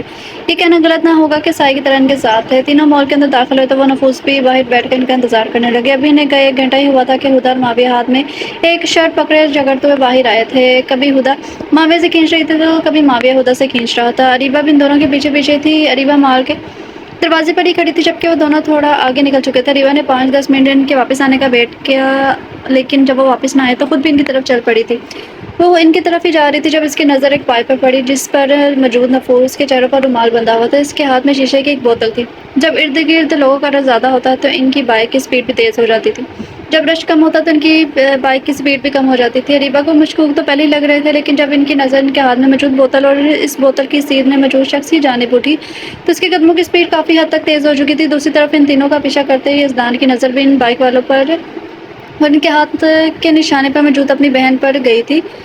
وہ بھی بھاگنے والے انداز میں اس طرح بھاگا تھا۔ دونوں طرف بائک پر موجود نفوس کو اپنی رائٹ سائڈ سے کچھ اشارہ ملا تھا۔ اشارہ ملتے ہی انہوں نے بائک کی تیز رفتار کر دی اور ہدا کے قریب پہنچ کر بوتل اس پر اچھالنی چاہی، لیکن اس سے پہلے ہی اریبہ ایک بار پھر سے دھکا دے کر دور پھینک چکی تھی، اس کا وار خود پر لے چکی تھی۔ بوتل سے ایسڈ نکلا جو اریبہ کے چہرے پر گرتے ساتھ ہی اس کے چہرے کے لیفٹ سائڈ کو جھلسا گیا تھا۔ کچھ اینٹیں اڑ کر اس کے چہرے کی رائٹ سائڈ اور بازو پر گری تھی۔ فضا میں اس کی دل خراش چیخیں بلند ہوئی تھی۔ اسے اپنی گردن اور چہرے پر جلن محسوس ہو رہی تھی۔ اسے لگ رہا تھا وہ ابھی مر جائے گی۔ اپنا کام مکمل کرنے کے بعد بائک پر موجود لوگ وہاں سے رفو چکر ہو گئے تھے۔ یزدان کو لگا تھا اریبہ نے ایک بار پھر اس کی بہن کی جان بچا لی ہے، لیکن اریبہ کی چیخیں اس کے دل پر کسی ہتھوڑے کی طرح لگ رہی تھی۔ اس سے تھوڑے فاصلے پر موجود رمشا نعمان کو اس کی چیخیں کسی ٹھنڈی فوار کی طرح اپنے دل پر گرتی محسوس ہو رہی تھی۔ ایک بار پھر سے اریبہ کے رونے چیخنے چلانے کی آوازیں یزدان کے کان میں پڑی تو ہوش کی دنیا میں واپس آیا تھا۔ وہ جلدی سے اریبہ کی طرف بھاگا، نیچے زمین پر جھک کر اس کا سر اپنی گود میں رکھا جو درد کی وجہ سے بے ہوش ہو چکی تھی۔ لوگوں کی بھیڑ میں موجود ایک بزرگ ایمبولینس کو بلا چکا تھا۔ ایمبولینس کے وہاں پہنچتے ہی یزدان اسے گود میں بھر ایمبولینس کے اندر کیا تھا۔ ہاسپٹل مال سے زیادہ دور نہیں تھا، اس لیے وہ لوگ 20 منٹ کے اندر ہاسپٹل میں موجود تھے۔ اس کے جاتے ہی لوگوں کا رش بھی وہاں سے کم ہونا شروع ہوا تھا۔ وہ دونوں بھی خود کو سنبھالتے اپنی کار میں بیٹھ کر ہاسپٹل کی طرف روانہ ہو گئے تھے۔ چونکہ یہ ایک پولیس کیس تھا اس لیے یزدان راستے میں ہی اسفند کو کال کر کے بلا چکا تھا۔ اسفند کے پولیس یونیفارم میں وہاں موجود ہونے کی وجہ سے زیادہ پوچھ گچھ نہیں کی گئی تھی۔ اسے ڈائریکٹ آئی سی یو میں شفٹ کر دیا گیا تھا۔ اس کے آئی سی یو میں جاتے ہی خود کو بہت مضبوط ظاہر کرنے والا یزدان کی آنکھوں سے بھی ایک آنسو گرتے ہوئے بے مول ہوا تھا۔ اسفند نے اس کے کندھے پر ہاتھ رکھتے اسے دلاسا دیا تھا۔ ہدا اور معاویہ کہاں ہیں؟ اسفند نے ارد گرد دیکھا جب وہ دونوں اسے کہیں نظر نہیں آئے تو اس نے اس سے پوچھا تھا۔ اسفند کے پوچھنے پر اس کا دھیان بھی ان دونوں کی طرف گیا تھا جو وہاں نہیں تھے۔ ہدا بالکل ٹھیک تھی، وہ جانتا تھا معاویہ اسے سنبھالے گا، لیکن اس وقت اسے فکر صرف اور صرف اریبہ کی تھی جو درد سے چیخ چلا رہی تھی۔ وہ دونوں تو وہیں رہ گئے تھے۔ یزدان نے پیشانی سے بتایا، حد ہے یار، تو ان دونوں کو کیسے اکیلا چھوڑ سکتا ہے جبکہ تجھے پتا تھا کہ ان دونوں کی جان کو خطرہ ہے۔ اسفند کو اس کی کم عقلی پر غصہ آ رہا تھا۔ اس وقت تو اسے اریبہ نے بچا لیا تھا، اگر دوبارہ اس کے ساتھ پھر وہی سب ہو گیا تو یار تو بھی حد کرتا ہے۔ اس وقت ہدا بالکل ٹھیک تھی، درد میں اریبہ تھی، وہ بھی میری بہن کو بچاتے ہوئے، تو پھر میں کیسے اتنا سیلفش ہو سکتا تھا؟ اس لڑکی کو درد میں تنہا چھوڑ کر اپنی بہن کو سنبھالنے لگ جاتا جبکہ اسے سنبھالنے کے لیے وہاں معاویہ موجود تھا، لیکن اس لڑکی کو سنبھالنے کے لیے وہاں کوئی بھی نہیں تھا۔ یزدان کو اسفند کی باتیں غصہ دلا رہی تھی۔ اگر اس کی بہن آج ایک بار پھر سے ٹھیک ٹھاک تھی تو اندر آئی سی یو میں درد سہتی لڑکی کی وجہ سے تھی، اس لیے وہ اسفند پر چڑھ دوڑا تھا۔ تم ٹھیک کہہ رہے ہو، تم یہیں رکو، میں ان دونوں کو دیکھ کر آتا ہوں۔ اسفند کو بھی اس کی باتیں ٹھیک لگی تھی، اس لیے وہ اسے وہیں اریبہ کے پاس رکنے کا کہہ کر خود ان دونوں کو ڈھونڈنے چلا گیا تھا۔ ابھی وہ ہاسپٹل کے گیٹ پر ہی تھا جب وہ دونوں سے کار سے نیچے اترتے ہوئے دکھائی دیے تھے۔ ان دونوں کو صحیح سلامت دیکھ کر اسفند نے شکر کا سانس لیا تھا۔ وہ دونوں بھی اسفند کو دیکھ چکے تھے، اس لیے جلدی سے ان کی طرف بھاگے تھے۔ ابھی اسفند معاویہ اور ہدا کو لے کر وہاں پہنچا ہی تھا کہ ڈاکٹر نے آئی سی یو کا دروازہ کھولا اور باہر آیا تھا۔ ڈاکٹر کو باہر نکلتے ہی یزدان نے بے چینی کی حالت میں جلدی سے ان کی طرف بڑھا تھا، اندر سے اس کا دل بری طرح سے گھبرا رہا تھا، پتہ نہیں ڈاکٹر کیا کہے گا۔ ڈاکٹر اریبہ یزدان نے ڈاکٹر سے جلدی سے پوچھا تھا، دیکھیں مسٹر یزدان، ان کا لیفٹ سائڈ سے فیس مکمل طور پر جل چکا ہے۔ ہم نے فی الحال کے لیے انہیں اینٹی بایوٹکس دے دی ہے جن سے جلن کافی حد تک کم ہو چکی ہے، لیکن ان کے چہرے کی سرجری کرنی پڑے گی، نہیں تو اس کے چہرے کے سارے سائڈ ایفیکٹس بھی ہو سکتے ہیں۔ اور وہ سرجری کے وقت ڈاکٹر کچھ لمحے کے لیے خاموش ہوتا، پھر دوبارہ سے اسے اپنی بات کا آغاز کیا تھا، مسٹر یزدان سے بری نہیں، لیکن سرجری کرتے وقت بھی کچھ ہو سکتا ہے۔ اور ایک اور بات، ڈاکٹر ایک بار پھر خاموش ہوا تو اب کی بار یزدان کا پارا ہائی ہو چکا تھا۔ کیا بات ہے، جلدی بتائیں، آپ یہ عجیب قسم کے ڈاکٹر ہیں، اندر پیشنٹ زندگی اور موت کے بیچ لڑ رہا ہے اور آپ کو سسپینس کریٹ کرنے کی پڑی ہے۔ یہاں کسی فلم کی شوٹنگ نہیں چل رہی، اس لیے جو بھی بات ہے بغیر رکے بتائیں، ورنہ مجھے آپ کا یہ ہاسپٹل بند کرنے میں ذرا بھی وقت نہیں لگے گا۔ یزدان غصے میں ڈاکٹر پر چڑھ دوڑا تھا۔ مسٹر یزدان، کسی بھی لڑکی کے چہرے پر ایسڈ کا گرنا اور اس کے چہرے کا مکمل طور پر جل جانا اس کے لیے کسی ٹراما کا سبب بھی بن سکتا ہے، لیکن ایسا بھی ہو سکتا ہے وہ کسی پر کچھ بھی ظاہر نہ کرے۔ مجھے کچھ بھی نہیں سننا، جلدی سے ان کی سرجری کریں، ان کو ٹھیک کرنے کے لیے آپ کو جو بھی کرنا پڑے کریں، لیکن وہ مجھے بالکل صحیح سلامت چاہیے۔ اگر اسے کچھ بھی ہو تو میں آپ کی جان لے لوں گا۔ وہ غصے کی شدت سے ڈاکٹر پر دھاڑا تھا۔ یزدان، یہ کیا پاگل پن ہے، وہ اپنا کام کر رہے ہیں نا، انہیں اپنا کام کرنے دو۔ ڈاکٹر صاحب آپ یہاں سے جائیں اور یہ فارم مجھے دے دیں۔ اسفند یزدان کو ریلیکس کرتے ہوئے آخر میں ڈاکٹر سے مخاطب ہوا تھا، ہم سرجری ابھی اسٹارٹ نہیں کر سکتے۔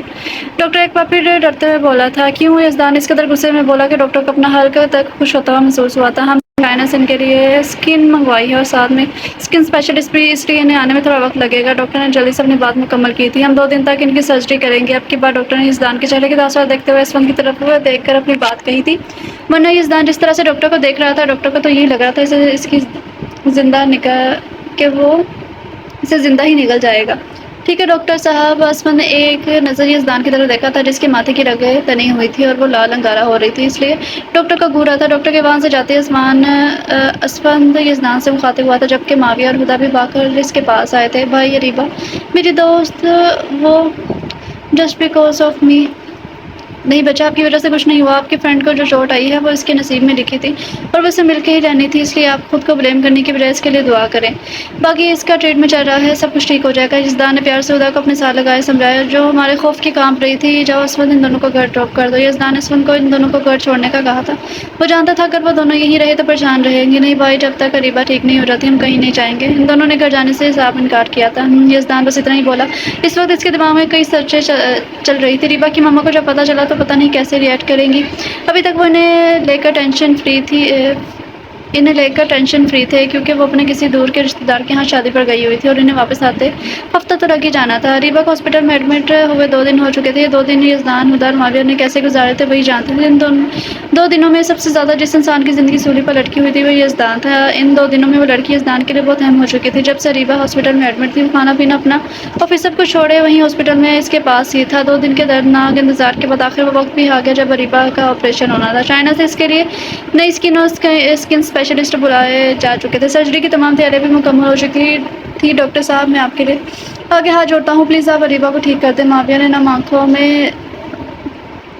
نہ آنکھیں لیے ڈاکٹر کے سامنے ہاتھ جوڑ دیے تھے۔ اب لوگ پلیز حوصلہ نہ ہاریں، انہیں کچھ نہیں ہوگا، اور اگر آپ لوگ چاہتے ہیں کہ وہ بالکل ٹھیک ہو جائیں تو اس کے لیے آپ لوگوں کو میری مدد کرنی پڑے گی۔ ڈاکٹر نے وہاں موجود چاروں کی طرف دیکھتے ہوئے کہا تھا، جی ڈاکٹر صاحب، ہم آپ کی مدد کرنے کے لیے تیار ہیں، آپ جو کہیں گے ہم وہ کریں گے۔ آپ پیسوں کی بالکل بھی ٹینشن نہ لیں، لیکن پلیز اسے ٹھیک کر دیں۔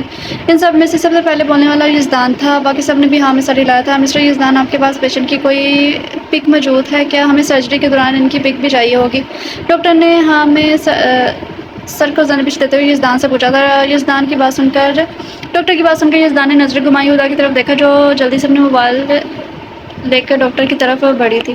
یہ لے ڈاکٹر صاحب، یہ رہی اریبہ کی پکس۔ ہدا نے گیلری اوپن کر کے ڈاکٹر کے سامنے کی تھی جس میں اریبہ کی وہ ساری پکس موجود تھی۔ ہدا سے موبائل لینے کے بعد ڈاکٹر جلدی سے واپس آپریشن تھیٹر میں چلے گئے تھے۔ بھائی اریبہ ٹھیک تو ہو جائے گی نا؟ ہدا نے اپنے بھائی سے پوچھا۔ ہاں بچہ، آپ کی دوست پہلے کی طرح بالکل ٹھیک ہو جائے گی۔ یزدان نے یہ الفاظ بہت مشکل سے ادا کیے تھے۔ صبح سے شام ہونے کو آئی تھی لیکن ابھی تک ڈاکٹر آپریشن سے تھیٹر سے باہر نہیں نکلے تھے۔ ماویہ ہدا بینچ پر بیٹھے ڈاکٹر کے باہر آنے کا انتظار کر رہے تھے، جبکہ یزدان اور اسفند آپریشن تھیٹر کے دروازے کے پاس ہی کھڑے تھے۔ ڈاکٹر نے آپریشن تھیٹر کا دروازہ کھولا تو یزدان جلدی سے باہر آیا تھا، جبکہ وہ دونوں بھی اٹھ کے کھڑے ہو چکے تھے۔ ڈاکٹر: وہ ٹھیک تو ہے نا؟ یزدان کو اپنی آدھی آواز کھائی سے آتی ہوئی محسوس ہوئی تھی۔ یس شی از فائن، لیکن ابھی 2 ہفتے تک ہاسپٹل میں آبزرویشن میں رہیں گی۔ ایک اور بات مسٹر یزدان، میں نے آپ کو پہلے بھی بتایا تھا ان کی گردن پر نشان رہ جائیں گے، اس کی سرجری نہیں ہو سکتی کیونکہ اس میں ان کی ڈیتھ کے چانسز 99.99% ہے اور بچنے کے چانسز نہ ہونے کے برابر ہیں۔ ڈاکٹر: کیا ہم ان سے مل سکتے ہیں؟ ہدا نے جلد سے ڈاکٹر سے پوچھا تھا۔ جی آپ ان سے مل سکتی ہیں، ہم نے انہیں دوسرے کمرے میں شفٹ کر دیا ہے، لیکن ابھی وہ ہوش میں نہیں ہے اور نیند کی میڈیسن کی وجہ سے وہ اگلے 2 ہفتے تک بے ہوش رہیں گی۔ یہ سب ہم نے انہیں تکلیف سے بچانے کے لیے کیا ہے۔ یزدان کے گھور کر دیکھنے پر ڈاکٹر نے جلدی سے صفائی پیش کی تھی۔ ڈاکٹر کی بات سن کے معاویہ ہدا جلدی سے اریبہ کی طرف آگئے تھے۔ ڈاکٹر بھی اسے کچھ ہدایت دیتا ہوا چلا گیا تھا۔ اس دوران یزدان نے کوئی 50 بار بند دروازے کی طرف دیکھا تھا۔ اسمت نے بھی بار بار اس دروازے کی طرف دیکھنا نوٹ کیا تھا۔ یزدان نیچے نظر جھکائے کھڑا تھا جب اسمت نے غور سے اس کے چہرے کی طرف دیکھا تھا جہاں ہمدردی کی کوئی اثار نہیں تھی تو صرف اور صرف اریبہ کی فکر۔ دونوں روم میں داخل ہونے کے بعد اریبہ کے لیفٹ رائٹ سائڈ پر بیٹھ کر اس کا ہاتھ تھام چکے تھے۔ کیا یار ایسا بھی کوئی کرتا ہے؟ دونوں دفعہ میرے حصے کے زخم تم نے کھا لی، ایسا بھی کوئی کرتا ہے؟ ایسا تو کوئی سگا بھی نہیں کرتا جو تم نے کیا ہے، کیسے میں تمہارے احسان اتاروں گی؟ اس کا ہاتھ سلاتے ہوئے نم لہجے میں بولی تھی۔ پلیز جلد سے ٹھیک ہو جاؤ، ہم تمہیں ایسے نہیں دیکھ سکتے۔ معاویہ کی بھی نمی بھری آواز کمرے میں گونجی تھی۔ نہ جانے کہ تم کس قدر تکلیف میں ہو، پلیز مجھے معاف کر دو۔ بے ہوشی کی حالت میں بھی اس کے چہرے پر درد کے تاثرات دیکھتے ہوئے بولے تو فوراً سے وہاں سے اٹھ کے باہر کو بھاگ گئی۔ وہ اپنی جان سے زیادہ دوست کو اس حال میں نہیں دیکھ سکتی تھی۔ انہوں نے اب تک جتنا بھی ٹائم اسپینڈ کیا تھا ہنستے مسکراتے کیا تھا۔ اسفن جو کہ یزدان سے بات کرنے کا ارادہ رکھتا تھا، ہدا کو روتے ہوئے کمرے سے بھاگتا دیکھ کر پریشان ہو گیا تھا۔ اس کے پیچھے پیچھے ہی معاویہ بھی باہر آتا۔ دونوں نے آنکھوں کے اشارے سے ہدا کے رونے کی وجہ پوچھی تو آنکھوں ہی آنکھوں میں نے ریلیکس رہنے کا اشارہ کیا تھا اور خود بھی ہدا کو ڈھونڈنے باہر چلا گیا تھا۔ میں ذرا ان دونوں کے پیچھے جاتا ہوں، جو بھی ہدا کا دشمن ہے وہ بھی کھلے عام گھوم رہا ہے، تم ذرا اریبہ کے پاس جاؤ، اسے کسی بھی چیز کی ضرورت نہ ہو۔ اسفن نے اسے تلقین کرتا خود پن دونوں کے پیچھے چلا گیا تھا۔ وہ بھی ہاں میں سر ہلاتا اریبہ کے روم میں داخل ہوا تھا۔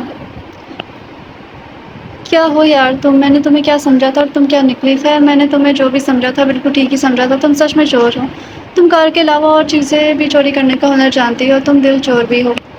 پتہ ہے کیوں؟ تمہیں کیسے پتا ہوگا؟ تم تو مزے سے سو رہی ہو، میں خود ہی بتا دیتا ہوں۔ وہ اس کے پاس سے چیئر پر بیٹھے خود ہی کرتا اور خود اس کے سوالوں کا جواب دے رہا تھا۔ مس اریبہ، اس دفعہ آپ نے کچھ اور نہیں بلکہ یزدان خانزادہ کا دل چرایا ہے۔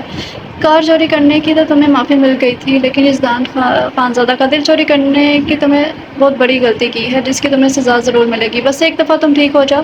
وہ مسلسل اس کے چہرے پر نظر ٹکائے بولا تھا۔ میں تمہیں بہت بری سمجھا تھا لیکن تم تو سب سے زیادہ اچھی ہو۔ میرے بعد میری طرح اگر کسی نے میری بہن کی حفاظت کی ہے تو وہ تم ہو، تم نے ایک ماں کی طرح میری بہن کی حفاظت کی ہے۔ مجھے فخر ہے اپنے دونوں بہن بھائیوں پر جنہوں نے اپنی دوستی کے لیے تمہیں چنا۔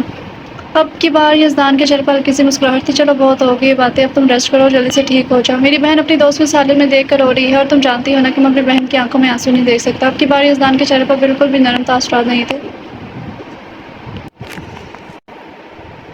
جاؤ معاویہ، ہدا کے لیے پانی لے کر آؤ۔ اسفن نے ہدا کے پاس بینچ پر بیٹھتے ہوئے معاویہ کو مخاطب کیا تھا۔ اسفن کی بات سنتا ہوا وہاں سے فوراً پانی لینے چلا گیا۔ اس کے جانے کے بعد اسفن نے غور سے اس کے چہرے کی طرف دیکھا جو مسلسل رونے کی وجہ سے سرخ پڑ رہا تھا۔ اب کے رونے سے وہ کیا ٹھیک ہو جائیں گی؟ جب اسفن سے اس کا رونا دیکھا نہ گیا تو پوچھ بیٹھا۔ نہیں، نفی میں جواب دیا گیا تھا۔ تو پھر کیوں رو رہی ہیں؟ اگلا سوال پوچھا گیا تھا۔ میری وجہ سے اریبہ پین میں ہے نا، اس لیے وہ معصومی سے جواب دے گئی تھی۔ اس کے معصومی سے جواب دینے پر اسفن کو اس پر ٹوٹ کر پیار آیا تھا۔ بالکل بھی ایسا نہیں ہے۔ دیکھو ہدا، میری بات سنو، اریبہ نے سب تمہیں رونے اور تکلیف سے بچانے کے لیے کیا ہے اور اب تم رو کے اسے زیادہ تکلیف دے رہی ہو۔ اس سے جب پتہ چلے گا کہ اس کی دوست رو رہی ہے تو اسے کتنی تکلیف ہوگی، اس لیے بس شاباش چپ ہو جاؤ۔ ویسے بھی وہ چوٹ اریبہ کے مقدر میں لکھی ہوئی تھی، اگر تمہارے مقدر میں لکھی ہوتی تو تمہیں ملتی۔ مقدر کا لکھا ہم نہیں ٹال سکتے اور اللہ آزمائش بھی ان لوگوں کی ہی لیتا ہے جن پر انہیں بھروسہ ہوتا ہے کہ وہ اس آزمائش پر پورا اتریں گے، اور اریبہ پر اللہ کا پورا بھروسہ ہے۔ وہ پیار سے سمجھا رہا تھا۔ اس کے سمجھانے پر وہ کافی حد تک رونا بھی کم کر چکی تھی۔ معاویہ نے پانی کی بوتل کو ہدا کی طرف سامنے بڑھایا تھا۔ شاباش، اچھے بچوں کی طرح معاویہ سے پانی کی بوتل پکڑو اور پانی پیو۔ اسفن کے کہنے پر وہ پانی کی بوتل تھام کر پانی پینے لگی تھی۔ چلو اب اپنا چہرہ صاف کرو، اندر چلتے ہیں۔ اسفن کے کہنے پر اس کی شرٹ سے اپنا چہرہ اور ناک صاف کر دی تھی۔ معاویہ کے چہرے پر اتنی پریشانی میں بھی مسکراہٹ پھیل گئی جبکہ وہ حیرت سے اپنی شرٹ کی طرف دیکھ رہا تھا جسے ناک صاف کر کے ہدا اسے گندا کر چکی تھی۔ آپ نے ہی تو کہا تھا چہرہ صاف کر لیں، میرے پاس ٹشو اور رومال نہیں ہے اس لیے آپ کی شرٹ سے صاف کر لیا، آپ گھر جا کر دھو لیجیے گا۔ اسے خود کو حیران نظروں سے تکتا پا کر بولی تھی۔ معاویہ نے شکر کا سانس لیا۔ وہ اس وقت بیٹھا ہوا نہیں تھا، کھڑا تھا۔ اگر وہ بیٹھا ہوتا تو شاید اسفن کی شرٹ جیسی حالت اس کی شرٹ کی ہوتی۔ وہ اکثر رونے کے بعد ایسے ہی کرتی تھی، یزدان کی شرٹ کے ساتھ اپنا ناک اور چہرہ صاف کرتی تھی۔ یزدان بھی اسے کچھ نہیں کہتا تھا۔ اب اس کے پاس اسفن بیٹھا تھا تو اس نے اس کے ساتھ بھی ایسا ہی کیا تھا۔ ٹشو رومال نہیں تھا تو مجھ سے مانگ لیتی، میرے پاس تو تھا نا۔ وہ دانت پیستے ہوئے بولا تھا، میں پریشان تھی نا اس لیے ٹینشن میں یاد نہیں رہا۔ پھر معصومیت سے جواب دیا، کیا کوئی بات نہیں اسفن بھائی، وہ پریشان تھی نا اس لیے یاد نہیں رہا۔ معاویہ مسکراہٹ ضبط کرتے ہوئے بولا تھا، اسفن کا دل کیا، اس کا گلا ہی دبا دے، بہن نے اس کی شرٹ خراب کر دی تو بھائی مذاق اڑانے پر تلا ہوا تھا۔ چلو کوئی بات نہیں، اندر چلتے ہیں۔ وہ اپنی پاکٹ سے ٹشو نکال کر شرٹ صاف کرتا ہوا ان دونوں سے مخاطب ہوا تھا اور ان دونوں کو لے کر اندر کی جانب بڑھ گیا۔ 2 ہفتے بعد۔ ان 2 ہفتوں میں ریبا کا جتنا خیال یزدان نے رکھا تھا شاید ہی کسی نے رکھا ہو۔ یزدان کو نہ آفس جانے کی فکر تھی، نہ ہی خود کی حالت کی۔ اس کی شیپ بڑھ چکی تھی اور کپڑوں پر سلوٹیں نمایاں ہو رہی تھیں۔ یہ یزدان پہلے والے یزدان سے بالکل مختلف تھا، جس کے چہرے پر ہر وقت سنجیدگی پائی جاتی تھی۔ 1 ہفتے بعد جب رشوہ بیگم کی واپسی ہوئی تو انہیں ریبا کے گھر کہیں نظر نہیں آئی تھی۔ انہوں نے محلے والوں سے پوچھا تو انہوں نے صاف لفظوں میں کہہ دیا کہ وہ 1 ہفتے سے بھی یہاں واپس نہیں آئی، لگتا ہے ماں کی غیر موجودگی میں کہیں عیاشی کرنے لگ گئی تھی۔ اس کے بعد رشوہ بیگم نے کسی سے بھی نہیں پوچھا تھا، تھک ہار کر واپس گھر میں آ کر بیٹھ گئی تھی۔ انہیں خود بھی فکر ہو رہی تھی ریبا آخر کہاں چلی گئی ہے۔ پورا 1 دن انہوں نے اسے ڈھونڈا تھا لیکن کہیں نہ ملی، نہ اس کی کوئی خیر خبر تھی۔ اگلے دن ہی یزدان ہدیٰ ماویہ کے گھر پر تھا، شروع سے لے کر آخر تک سب کچھ بتا دیا۔ اپنی بیٹی کی ایسی حالت کے بارے میں جان کر ان کے قدم ڈگمگائے تھے لیکن جلد ہی خود کو سنبھال گئی تھی۔ ہدیٰ نے ہاتھ جوڑ کر ان سے معافی مانگی تو انہوں نے اس کے ہاتھ جڑے ہوئے کھول دیے تو یہ سب اور یہ اسے کہہ کر گلے لگا لیا کہ ریبا اس کی بیٹی ہے تو وہ بھی اس کی بیٹی ہے۔ ہدیٰ ماویہ نے ریبا کو اپنے گھر رکھ کر خود اس کی کیئر کرنے کا فیصلہ کیا تھا۔ رشوہ بیگم یہ سوچ کر مان گئی کہ ایک تو ان کی بیٹی پہلے بیمار ہے، اوپر سے محلے والوں کی باتیں اسے مزید بیمار کر دیں گی، اس لیے انہوں نے ریبا کو ان کے ساتھ رہنے کی اجازت دے دی تھی، لیکن خود وہیں رہنے کا فیصلہ کیا تھا۔ لیکن یزدان کے فورس کرنے پر وہ خود بھی ان کے گھر رہ رہی تھی۔ ان کا خیال بھی یزدان نے بیٹوں کی طرح ہی رکھا تھا۔ اسے لگا تھا جب ریبا کی ماما کو پتہ چلے گا ریبا کی ایسی حالت ہدیٰ کی وجہ سے ہوئی ہے تو وہ یقیناً غصہ کریں گے، لیکن انہوں نے تو اللہ کی طرف سے دی ہوئی آزمائش کہہ کر ڈال دیا۔ یزدان کو سمجھ ہی نہ آیا کیا کوئی ماں اتنا صبر کرنے والی بھی ہو سکتی ہے۔ یہی وجہ تھی کہ ان تینوں بہن بھائیوں نے ریبا اور رشوہ بیگم کا خیال رکھنے میں اپنی جی جان لگا دی تھی۔ یزدان ریبا کے بیڈ کے پاس بیٹھا اپنی ہی سوچوں میں گم تھا جب ہدیٰ اور معاویہ کے ساتھ اسفن بھی کمرے میں داخل ہوا تھا۔ ان 2 ہفتوں میں اسفن نے بھی یزدان کا بہت ساتھ دیا تھا۔ بھائی 2 ہفتے ہو گئے، ریبا کو ابھی تک ہوش نہیں آیا۔ ہدیٰ نے ریبا کے پاس بیٹھتے ہوئے یزدان سے پوچھا تھا، بچہ آ جائے گا ہوش؟ ریبا کو آپ ٹینشن نہ لو، ڈاکٹر صاحب آنے والے ہیں، وہ ریبا کا چیک اپ کریں گے اور چہرے کی پٹی کھول دیں گے۔ میں جا کر دیکھتا ہوں ڈاکٹر کیوں نہیں آیا؟ اسفن کہہ کر باہر چلا گیا تھا۔ رشوہ بیگم بھی نماز پڑھنے کے بعد اس کے پاس آ کر بیٹھ گئی تھی۔ تھوڑی دیر بعد پھر اسفن ڈاکٹر کے ساتھ کمرے میں داخل ہوا تھا، لیکن اب ان دونوں کے پیچھے آنے والی تیسری شخص بھی موجود تھی جو کہ رمشا تھی۔ اس کے چہرے پر شیطانی مسکراہٹ تھی۔ ریبا نے اپنے منہ پر ہاتھ لگانے کی کوشش کی تھی لیکن پھر سب یاد آنے پر اس نے بہت مشکل سے خود کو رونے سے باز رکھا تھا۔ یزدان تو اسے ہوش میں آتا دیکھ کر خود ہی خوش ہو گیا تھا، جیسے اسے کوئی خزانہ مل گیا ہو۔ مس ریبا، ابھی آپ چہرے پر آپ کا تھوڑا درد رہے گا، ابھی پہلے ہمیں پٹی اتارنی پڑے گی، لیکن آپ زیادہ بولنے سے ابھی گریز کیجیے گا۔ ڈاکٹر نے آہستہ اس کے چہرے پر پٹی اتاری، پھر کچھ ہدایت دے کر وہاں سے چلا گیا۔ اسفن بھی ان کے ساتھ ہی باہر شہر تک چھوڑنے کے لیے گیا تھا۔ ریبا تم ٹھیک ہو نا میرا بچہ؟ کہیں درد تو نہیں ہو رہا؟ رشوہ بیگم نے پریشانی سے اپنی بیٹی سے پوچھا تھا جو خاموشی سے ان کے گلے لگ کر بے آواز رونے لگ گئی تھی۔ ریبا بیٹا ایسے نہیں روتے، یہ تو اللہ کی آزمائش تھی نا، دیکھو تم اس میں کامیاب بھی ہوئی۔ اسے روتا دیکھ کر یزدان کے دل کو خوش ہوا تھا۔ ریبا دیکھو تم پہلے جیسی ہو گئی ہو، رکو میں تمہیں شیشہ دکھاتی ہوں۔ ہدیٰ بولتے ہوئے شیشہ ریبا کے پاس لائی تھی لیکن ریبا نے اس کا شیشے والا ہاتھ پکڑ کر پیچھے کر دیا۔ نفی میں سکین لانے لگی، ریبا دیکھو کچھ بھی نہیں ہوا، تمہارا چہرہ بالکل ٹھیک ہے، ایک بار دیکھو تم صحیح۔ اسفن نے بھی اپنی طرف سے کوشش کی تھی۔ رمشا جیسے وہاں موجود سب لوگوں کی باتیں سن کر بور ہو رہی تھی، جس سے اب رہا نہ گیا تو بول اٹھی، ریبا تمہارا چہرہ تو بچ گیا لیکن گردن پر تو ابھی بھی نشان ہے، اور اس نشان کی وجہ سے کوئی تم سے شادی نہیں کرے گا۔ شادی کرنا تو دور، اس نشان کی وجہ سے کوئی تمہیں دیکھے گا بھی نہیں۔ رمشا اپنے لفظوں کا زہر اگلنا شروع ہو چکی تھی۔ Rimsha shut your mouth. اس سے پہلے کہ ہدیٰ یا معاویہ میں سے کوئی رمشا کو جواب دیتا، اس سے پہلے یزدان داڑا تھا۔ ایک پل کے لیے تو رمشا بھی گڑبڑا گئی تھی، پھر کچھ سنبھلتے ہوئے گویا ہوئی تھی، وہ یزدان میرا مطلب ہے کہ اب کوئی بھی لڑکا ایسی لڑکی نہیں اپنائے گا، تم دیکھو تو صحیح اس کی گردن اور ہاتھوں پر نشان ہے جس کی وجہ سے جو بھی رشتہ آئے گا چلا جائے گا۔ رمشا پھر بھی باز نہ آئی تھی۔ ریبا کی ماما نے بھی اتنا سر جھکا لیا تھا، اتنا تو وہ بھی جانتی تھی اب کہ ان کی بیٹی کو کوئی بھی نہیں اپنائے گا۔ تمہیں سمجھ میں نہیں آیا بھائی نے کیا کہا ہے اور تم یہاں کرنے کیا آئی ہو؟ ہدیٰ نے رشوہ بیگم کا جھکا سر دیکھ کر غصے سے گھور کے اس سے پوچھا تھا، میں تو یہاں ریبا کی صحت کے بارے میں دریافت کرنے آئی تھی۔ صحت کے بارے میں دریافت کرنے آئی تھی یا اور زیادہ بیمار کرنے آئی تھی؟ بھائی نے تمہیں آفس اور گھر کے ارد گرد لانے سے منع کیا تھا نا، تو پھر یہاں تم کیا کر رہی ہو؟ 1 منٹ سے پہلے نکلو یہاں سے ورنہ تمہیں دھکے دے کر باہر نکالیں گے۔ اب کی بار معاویہ غصے سے بڑی آواز میں بولا تھا، جا رہی ہوں بھلا، بھلائی کا تو کوئی زمانہ ہی نہیں رہا، ذرا میری باتوں پر دھیان دینا۔ ریبا بیچاری کی آگے کی زندگی اب لوگوں کے تانے سننے میں ہی گزر جائے گی۔ مجھے بہت دکھ ہو رہا ہے ریبا کے لیے۔ رمشا منہ پر ہاتھ رکھتے دکھی تاثرات سے چہرے پر سجائے بولی تھی، میرا ایک کزن ہے جس کا دماغی توازن تھوڑا خراب ہے، آنٹی آپ کہیں تو کیا میں آپ کی بیٹی کے رشتے کی بات سناؤں؟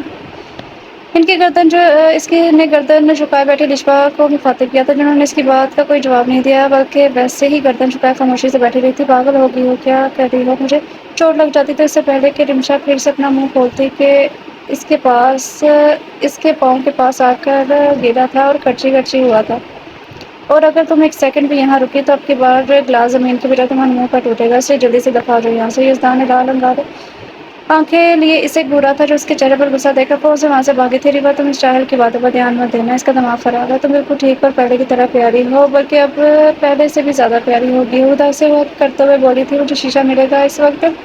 اتنے وقت میں یہ وہ الفاظ تھے جو ریبا کے منہ سے ادا ہوئے تھے۔ ہاں کیوں نہیں ہوتا؟ ہاں میں سر ہلاتے ہوئے جلدی سے شیشہ اٹھانے بھاگی تھی اور فوراً سے لا کے اس کے ہاتھ میں تھما دیا تھا جسے اس نے کانپتے ہاتھوں سے تھاما تھا اور آستہ سے اپنے چہرے کے سامنے گیا تھا۔ ریبا نے آستہ سے آنکھیں کھولی، اپنے چہرے پر ہاتھ پھیرا جہاں کوئی نشان نہیں تھا، مگر جب رمشا کی باتیں یاد آئی تو اپنی گردن کی طرف دیکھا جہاں جلا ہوا نشان ابھی بھی باقی تھا۔ اپنی گردن پر جلا نشان دیکھ کر ایک بار پھر ریبا کی آنکھوں سے آنسو نکلنا شروع ہو گئے تھے۔ ریبا کو یوں روتا دیکھ کر خدا اور معاویہ بھی پریشان ہو گئے تھے، جبکہ ایک آنسو یزدان کی بھی آنکھ سے نکلا تھا جسے وہ کسی کے بھی دیکھنے سے پہلے بے دردی حساب کر کیا تھا، مگر کوئی تھا جس کی آنکھوں سے منظر اوجھل نہ رہ سکا تھا۔ ریبا بیٹا یوں رونا تمہاری صحت کے لیے اچھا نہیں ہے، پلیز چپ ہو جا۔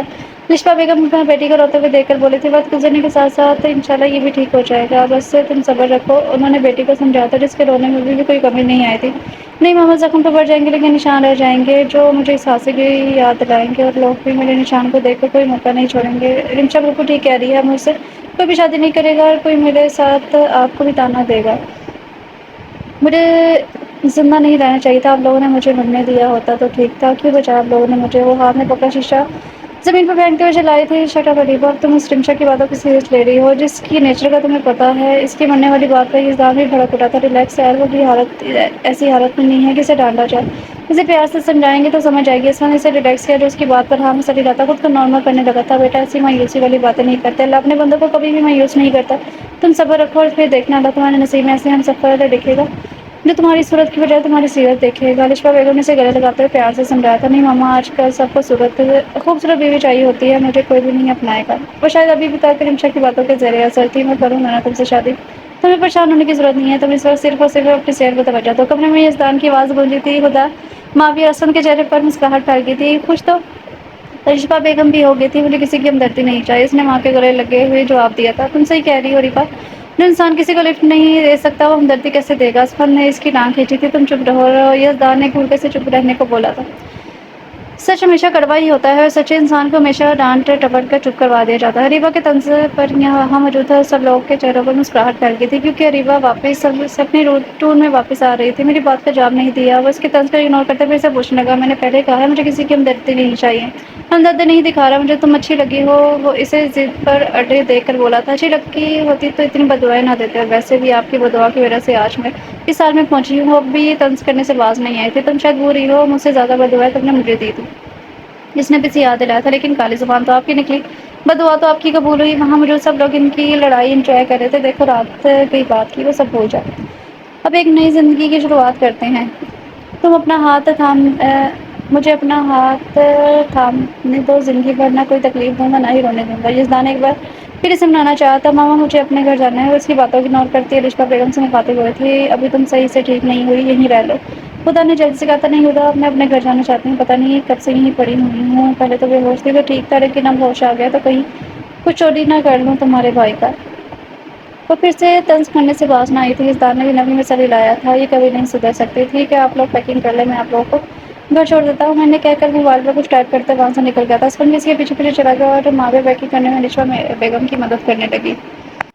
فنکشن کی تمام تیاریاں عروج پر تھیں، خانزادہ ہاؤس کو بہت خوبصورتی سے سجایا گیا تھا، یزدان، ہدا اور معاویہ بھی بالکل ریڈی تھے، اب اگر بے صبری سے کسی کا انتظار تھا تو ریبا اور لشبا بیگم کا تھا۔ پھر انتظار کی گھڑیاں ختم ہو گئی تھی جب انہیں ریبا ہال میں انٹر ہوتی ہوئی دکھائی دی تھی۔ یزدان نے سر سے لے کر پاؤں تک غور سے ریبا کو دیکھا جو ان کے شاپنگ کی گئی ڈریس میں بالکل بھی نہیں تھی، بلکہ وہ تو انگیجمنٹ کی ڈریس کی بجائے برائڈل ڈریس میں تھی۔ ہدا کی ریبا کو ہمارا دیا گیا ڈریس پسند نہیں آئی یا فٹ نہیں آئی؟ ازدان نے پاس کری، ہدا سے پوچھا تھا بھائی ڈریس تو ریبا کو بہت پسند آیا تھا اور ایک دم فٹ بھی تھا، اور اس کے ڈریس پر ایک نظر ڈالتے ہوئے ازدان کو بتانے لگی، تو پھر اس نے ڈریس کیوں نہیں پہنا ہوگا؟ یہ ازدان کو ریبا کا اس کی پسند کا دیا ہوا ڈریس نہ پہننا برا لگا تھا۔ ہو سکتا ہے بھائی وہ ڈریس خراب ہو گیا ہو، میں بعد میں ریبا سے پوچھوں گی، آپ پریشان نہ ہو۔ اس نے بھائی کو ریلیکس کرنا چاہا۔ اس وقت ہمارے لیے اگر کچھ میٹر کرتا ہے تو وہ ریبا کا اس وقت یہاں ہونا ہے، ڈریس کو ہم نے کیا کہنا؟ انگیجمنٹ تو آپ نے ریبا سے کرنی ہے نا، کون سی اس کے ڈریس سے؟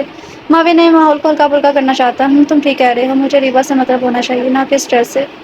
اب تم دونوں یہاں کھڑے کیا کر رہے ہو؟ جاؤ اسے اسٹیج پر لے کر آؤ۔ ہدا کو ایک جگہ پر جمع دے کر بولا تھا، وہ دونوں ہاں میں سر ہلاتے مسکراتے ہوئے اس کی جانب بڑھ گئے تھے۔ ہدا نے پاس جا کر اس کی طرف اپنا ہاتھ بڑھاتے اسی وقت پیچھے سے ایک اور ہاتھ ریبا کے سامنے ہوا تھا، جسے دیکھ کر ہدا کے چہرے پر کئی رنگ آئے تھے اور گئے تھے۔ ریبا ہدا کے ہاتھ کو اگنور کرتے دوسرا ہاتھ آمگتی سے دے کر ازدان کے چہرے پر غصہ چھا گیا تھا۔ بدتحالستیز کون ہے یہ انسان؟ اور تم نے ہدا کا ہاتھ تھامنے کی بجائے اس انسان کا ہاتھ کیوں تھاما تھا؟ وہ غصے سے چلایا تھا، جبکہ ریبا کا ہاتھ تھامے شخص کے چہرے پر مسکراہٹ تھی۔ ہدا اور ماویہ بھی شوق کی کیفیت میں اس شخص کے ہاتھ میں ریبا کا ہاتھ دیکھ رہے تھے۔ چھوڑو اس انسان کا ہاتھ، وہ چہرے پر غضبناک غصہ لیے ان دونوں کی طرف بڑھا تھا اور ریبا کے ہاتھ سے شخص کا ہاتھ جدا کیا تھا۔ مسٹر یزدان شاہ آپ ہوتے کون ہے؟ میرا ہاتھ اس کے ہاتھ سے جدا کرنے والے؟ اس کی طرف نظروں سے نظریں ملائے بغیر دبے دبے غصے میں بولی تھی، تم شاید بھول رہی ہو آج ہماری انگیجمنٹ ہے اور میں تمہارا ہونے والا شوہر ہوں۔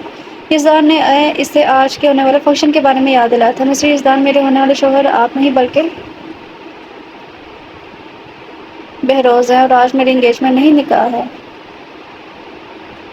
کیا آپ کو میرا نکاح کا جوڑا دیکھ کر پتہ نہیں چل رہا؟ اب کی بار وہ بھی چلائی تھی، تم چلو میرے ساتھ، تم سے تو میں بعد میں بات کرتا ہوں، پہلے مجھے الشپا آنٹی سے بات کرنی ہے۔ وہ کدھر ہیں؟ وہ اسے کھینچتے ہوئے اسٹیج پر لے جاتے ہوئے بولا تھا، ان کی طبیعت خراب ہے، وہ نہیں آئی ہے، چھوڑے میرا ہاتھ۔ بہروز آپ سے زیادہ امیر ہے، میں ان سے نکاح کروں گی، وہ مجھے عیش و عشرت والی زندگی دے سکتا ہے جو آپ نہیں دے سکتے۔ کیا بکواس کر رہی ہو؟ ہم سب جانتے ہیں تم ایسی نہیں ہو، تو ایسی باتیں کرنے کا مطلب؟ وہ ایک بار پھر اس کا ہاتھ تھامتے ہوئے دہڑا تھا، سمجھ نہیں آ رہا آپ کو میں نے کیا کہا؟ مجھ سے دور رہ کر بات کریں مسٹر یزدان خانزادہ، نہ ہی آپ میرے شوہر ہیں، نہ ہی میرا آپ سے نکاح ہوا ہے، اور نہ ہی آپ مجھ پر کوئی حق رکھتے ہیں جو ایسے چیخ رہے ہیں۔ میری زندگی کا فیصلہ یہ ہے اور میں جس مرضی سے چاہوں نکاح کروں، اور آپ ہوتے کون ہیں مجھے روکنے والے؟ سامنے کھڑی لڑکی نے متاثر چہرے کے ساتھ کہا تھا، میں تم سے نکاح کرنے کے لیے ریڈی ہوں، بہروز اسپاٹ لہجے کے ساتھ بولا تھا۔ اس کی بات سنتے بہروز کے چہرے پر فتح کی مسکراہٹ چھائی تھی۔ دوسری طرف حال میں موجود سب لوگوں کے چہرے پر سکون چھایا ہوا تھا۔ وہیں سوچوں میں گم یزدان لڑ کھڑا کر 2 قدم پیچھے ہوا تھا۔ کیا کچھ نہیں ٹوٹا تھا اس کے اندر؟ تو کیا یہ لڑکی بھی اس کی ماں جیسی تھی؟ دھوکے باز! اس کی ماں زیادہ پیسوں اور عیش و عشرت کی زندگی گزارنے کی خاطر انہیں چھوٹی سی عمر میں چھوڑ کر چلی گئی تھی، اور آج وہ لڑکی جس سے اس نے محبت کی تھی وہ بھی کسی اور سے نکاح کرنے جا رہی تھی۔ کیا اس کی زندگی میں کسی کی محبت لکھی ہی نہیں تھی؟ عشق تو بے قابو ہوتا ہے، کبھی بھی کسی سے بھی ہو جاتا ہے۔ عشق پر بھلا آج تک کس کا زور چلا ہے؟ وہ خود کو اس سے محبت کر سکتا تھا لیکن اسے خود سے محبت کرنے پر مجبور نہیں کر سکتا تھا۔ میرے دل میں تمہارے لیے اللہ نے محبت ڈالی تھی، اگر تمہارے دل سے میرے لیے محبت ختم ہو گئی ہے تو اللہ نے ہی کی ہوگی، اور جس چیز کو اللہ ختم کر دے اس پر سوال اگر مگر کاش اف کی گنجائش نہیں رہتی، مگر افسوس مجھے تمہاری فطرت پر ہے۔ تمہیں کیا لگا ہماری زندگی سے کسی انسان کا ایگزٹ آسانی سے ہو جائے گا اور ہمیں احساس تک نہیں ہوتا، اور کوئی بھی انسان آگے کی خالی جگہ پر پر کر سکتا ہے؟ ایسا نہیں ہے، ہفتوں مہینوں یا سالوں بعد اس انسان کی کمی تمہیں پریشان ضرور کرے گی اور کچھ نہیں تو اندر کی آواز بے سکون کر دے گی، پھر تمہیں بھی صبر کرنا ہوگا۔ ایک دن سب کو ہی اپنے نقصان پر صبر کرنا ہی پڑتا ہے، جیسے آج میں تمہارے اس طرح منہ پھیرنے پر صبر کیے ہوئے ہوں، تمہیں بھی جواب دہ ہونا ہوگا۔ میرے پاس لوگوں کے فضول بھاشن سننے کا وقت نہیں ہے۔ چلو بہروز اس کی باتوں کو اگنور کیے بہروز سے مخاطب ہوئے تھے، اور ہاں اب سے 3 گھنٹے بعد میرا نکاح ہے، اگر کسی نے مجھے کبھی بیسٹ فرینڈ سمجھا ہوا تو آ سکتا ہے۔ اس پارلر جی میں بولی اور پھر روز کا ہاتھ میں وہاں سے چلے گئی تھی۔ امیروں کی شادی میں ہم غریبوں کو کیا قیامت؟ تو پیچھے سے یہ سے الفاظ سنائی دیے تھے۔ اس کے بعد یزدان اسٹیج کی بناوٹ کو تباہ و برباد کر کے اپنے کمرے میں بند ہو گیا تھا۔ پیچھے سے مہمان بھی باتیں کرنے لگے تھے، اب بس حال میں ہدا اور ماویہ کھڑے تھے جو بت بنے تھے اور تمام صورتحال سمجھنے کی کوشش کر رہے تھے۔ یہ سب نہیں ہو سکتا، مجھے بھائی سے بات کرنی ہوگی اور انہیں سب سچ بتانا ہوگا۔ وہ بڑبڑاتے ہوئے یزدان کے کمرے کی طرف بھاگی تھی، اس کے پیچھے ہی ماویہ بھی بھاگا تھا۔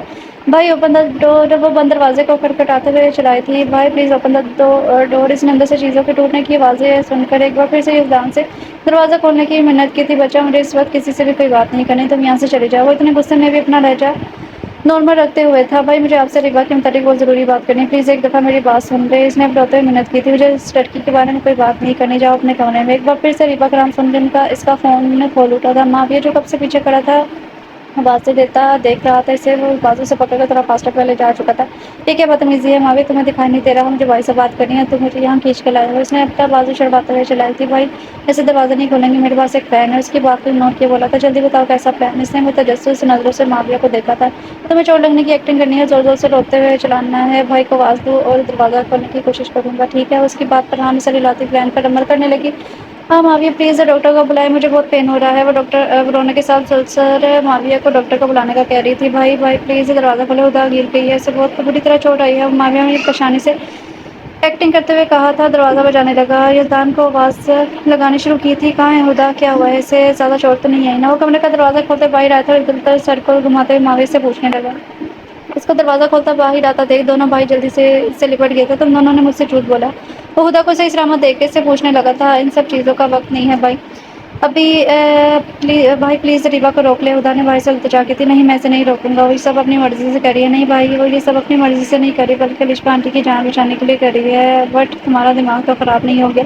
یہ کیا کہہ رہی ہو؟ بھائی میں سچ کہہ رہی ہوں، اس نعمان نے ریبا کی ماما کو کڈنیپ کیا ہوا ہے، اسے دھمکی دے بھرے میسج بھیجے ہیں، اگر اس نے آپ کو چھوڑ کے اس سے شادی نہ کی تو اس کی ماما کو جان سے مار دے گا۔ ہدا نے اس کے موبائل سے ریڈ کیے جانے والے میسج یزدان کو بتائے تھے۔ تمہیں یہ سب ریبا نے خود بتایا؟ یزدان نے کابل اچکاتے سے سوال کیا تھا۔ نہیں بھائی مجھے یہ سب ریبا نے نہیں بتایا، بلکہ کل جب میں اس کے گھر اس کا موبائل ریٹرن کرنے گئی تھی تب میں نے اس کے موبائل پر میسج پڑھے تھے۔ تو تم نے مجھے کل کیوں نہیں بتایا؟ یزدان کو اس کی کم عقلی پر غصہ آیا تھا۔ وہ بھائی میں ڈر گئی تھی، اس نے ریبا کو دھمکی دی تھی کچھ بھی نہ بتائے کہ مجھے لگا کہ اگر آپ کو بتا دیا تو کہیں وہ لشپا آنٹی کو نقصان نہ پہنچا دے۔ تو تم کہہ رہی ہو اس کی ماما کو نعمان نے کڈنیپ کیا ہے، جبکہ جس کے ساتھ وہ نکاح کرنے جا رہی ہے وہ تو بےروز ہے؟ نہیں بھائی جو انسان ہمارے گھر آیا ہے وہ نعمان ہی تھا، میں اسے اچھے سے جانتی ہوں، مجھے نہیں پتا وہ نعمان کو بےروز کیوں بتا رہی ہے۔ تم نعمان کو اتنے اچھے سے کیسے جانتی ہو؟ اس نے مشکوک نظروں سے خدا کو دیکھتے پوچھا تھا۔ کہیں تم دونوں نے اس کے ساتھ کوئی شرارت تو نہیں کی؟ نہیں بھائی ہم نے ایسا کچھ بھی نہیں کیا، بلکہ غلطی اسی کی تھی، اسے اب کی بار جواب خدا کی بجائے معاویہ کی طرف سے آیا تھا۔ تم بھی جانتے ہو اسے؟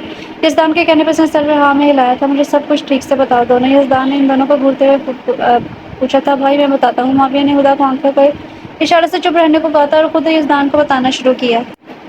معاویہ نے ساری باتیں بتانے کے بعد یزدان کی طرف دیکھا جس کا چہرہ غصے سے لال انگارا ہو رہا تھا۔ اس کے بعد اس نے کوئی رد عمل شو نہیں کیا تھا، تو ہمیں لگا اسے عقل آ گئی ہے، لیکن اب پھر کچھ دنوں سے وہ مجھے دھمکی بھرے میسج دے رہا ہے۔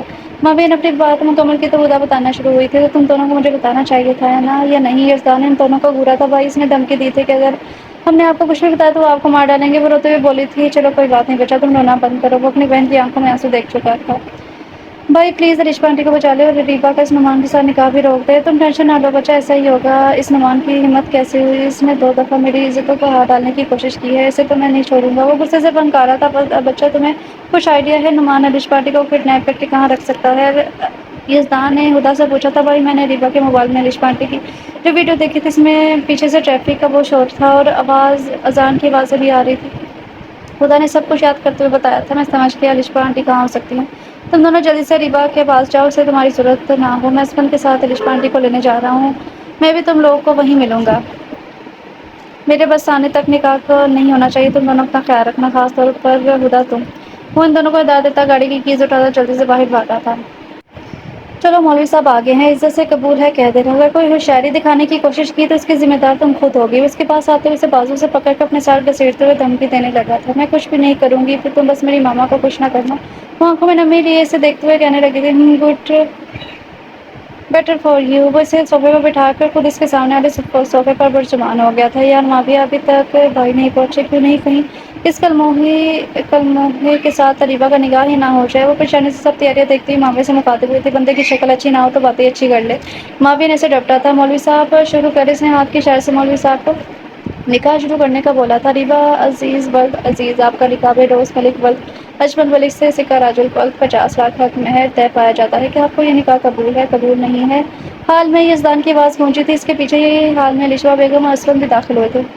ان سب کو آتا دیکھ کر جہاں ریبا ہدا اور معاویہ کے چہرے پر مسکراہٹ چاہی تھی وہیں نعمان کے ہوش اڑے تھے۔ تم یہ سب یہاں کیسے؟ ان دونوں کے ساتھ لشوا بیگم کو وہاں دیکھ کر وہ ٹوٹے پھوٹے الفاظ میں بولا تھا۔ تم لوگ کو یہ کہاں ملی؟ میں بتاتا ہوں اسے کہاں سے ملی۔ یزدان تیز سے اس کی طرف بڑھا تھا اور ایک زوردار گھونسا اس کے منہ پر دے مارا تھا۔ تیری اتنی ہمت، تو میری عزتوں پر ہاتھ ڈال رہی؟ اس کے منہ پر 1-2 تھپڑ مارے ہوئے غصے سے بولا تھا۔ تیری کی ہمت کیسے ہوئی میری ماما کو کڈنیپ کرنے کی؟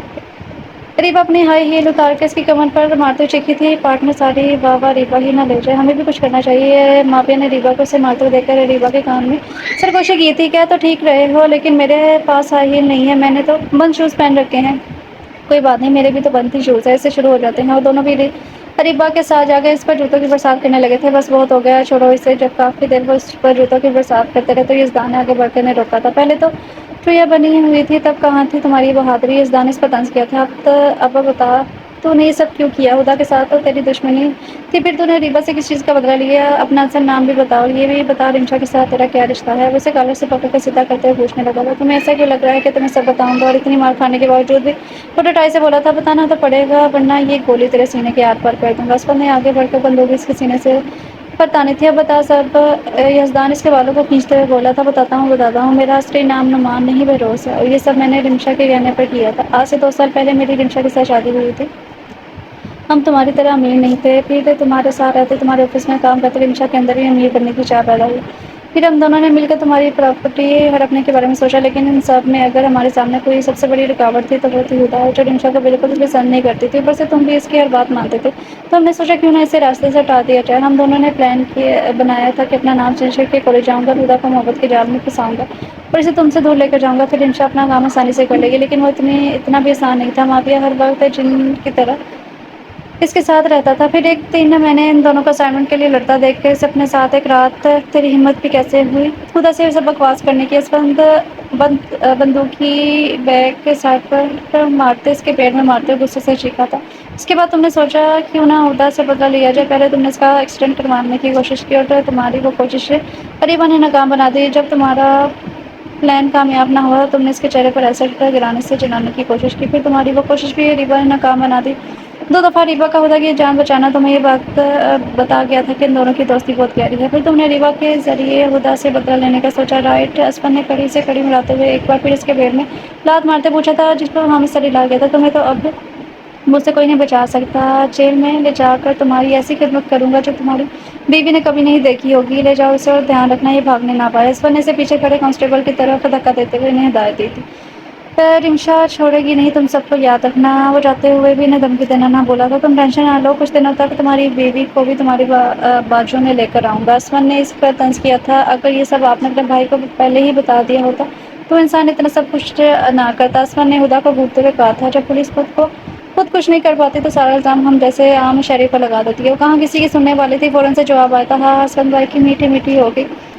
مافیا نے اس کا مذاق اڑایا تھا، بہت بہت شکریہ یزدان بیٹا، میری جان بچانے کے لیے اور میری بیٹی کو اس شیطان سے بچانے کے لیے۔ رشفا بیگم نے خاموش کھڑے یزدان کا شکریہ ادا کیا تھا، میری ماں جیسی ہیں، آپ کی جان بچانا میرا فرض تھا، میں نے کوئی احسان نہیں کیا، اور اپنے سے جڑے رشتوں کا خیال رکھنا یزدان خان زیادہ اچھے سے جانتا ہے۔ میرے دوست سے نکاح کرنا ہے یا پھر جی لے چلوں آپ کو؟ بہروز سے نکاح کروانے؟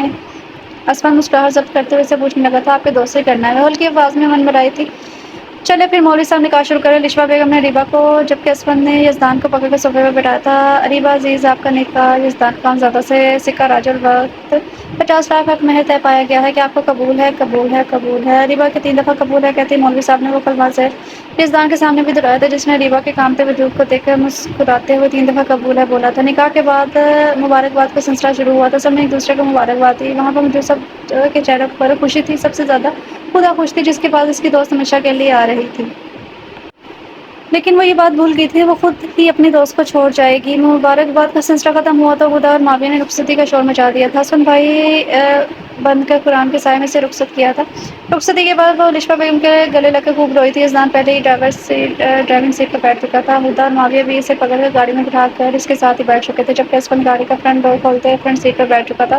ان سب کے بیٹھتے ہی یزدان نے گاڑی خانزادہ ہاؤس کی طرف دوڑا لی تھی۔ اگلے 1 گھنٹے میں وہ خانزادہ ہاؤس میں تھے، شادی اتنی اچانک ہوئی کہ کوئی تیاری نہ ہو سکی، لیکن ماویہ اور ہدا نے اس کے کمرے کے باہر رو کر خوب لوٹا تھا۔ اس سب میں اسفن نے بھی ان دونوں کا خوب ساتھ دیا تھا، اسے ڈوبنے کے بعد بھی زبردستی اپنے ساتھ کھینچ کر نیچے لے کر جانے لگے۔ وہ بڑی مشکل سے اپنی جان بچا کر کمرے میں داخل ہوا تھا، وہ بہت بے قرار سا کمرے میں داخل ہوا تھا، ہینڈ لاک دبا کر پڑتا اپنے بستر پر بیٹھ کر قرآن سے ٹیک لگائے سے غیر ارادی حالت میں پا کر ٹھہر گیا تھا، لعنت ہو ان خبیثوں پر، ان سب کو کون سا جن کی وجہ سے دیر ہوئی تھی؟ وہ گہری سانس لیتا آگے بڑھ گیا تھا، خاموشی سے اس کے مقابل بیٹھے یزدان نے میں ڈھونڈ بٹے کے نیچے چھپے حسن کو تلاشنے کی کوشش کی تھی، آج کل دلہن کے گھونگھٹ کا رواج تو رہ نہیں کیا، سو الگ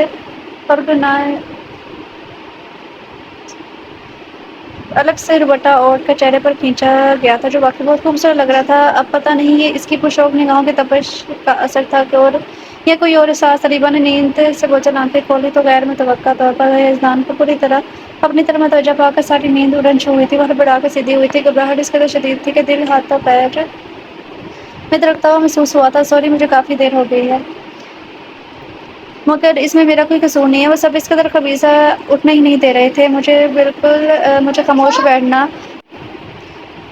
سوری، مجھے کافی دیر ہوگی مگر اس میں میرا بھی کوئی قصور نہیں تھا۔ وہ سب اس قدر خبیث تھے کہ اٹھنے ہی نہیں دے رہے تھے، مجھے خاموشی سے بیٹھنا پڑا۔ ذرا بھی بے تابی دکھاتا تو ساری رات وہیں بیٹھاتے رکھتے۔ یزدان نے وضاحت دی تھی۔ وہ خاموشی سے بیٹھی اپنی دھڑکنیں شمار کرتی رہی۔ یزدان نے جیب میں سے چابی نکال کر سائڈ ٹیبل کی دراز سے ان لاک کی تھی۔ یہ تمہارا منہ دکھائی کا گفٹ ہے، بشرطیہ تم بھی مجھے منہ دکھائی دو۔ مخملی کیس اس کے سامنے کھولتے ہوئے یزدان نے شرارت سے کہا تھا۔ گولڈ کا خوبصورت سا لاکٹ سیٹ اس کے سامنے تھا جو وہ انگیجمنٹ کی شاپنگ کے دوران ہی اس کے لیے لے چکا تھا۔ یزدان کی ساری بے-تابی گھونگھٹ اڑتے ہی تھی۔ اس کے بعد اریبہ کے ہوش ربا حسن نے ساری حواس چھین لیے تھے۔ آنکھوں میں حیا کے ڈورے، گالوں پر تمتمائے لبوں کی لرزش، ایمان شکن تیرے جسم کے ہر ایک پنے کو میری روح سے صنم لکھنے دے، تیرے سینے کے سینے پر ایک دھڑکن کو میری سانسوں سے صنم نہ چلنے دے۔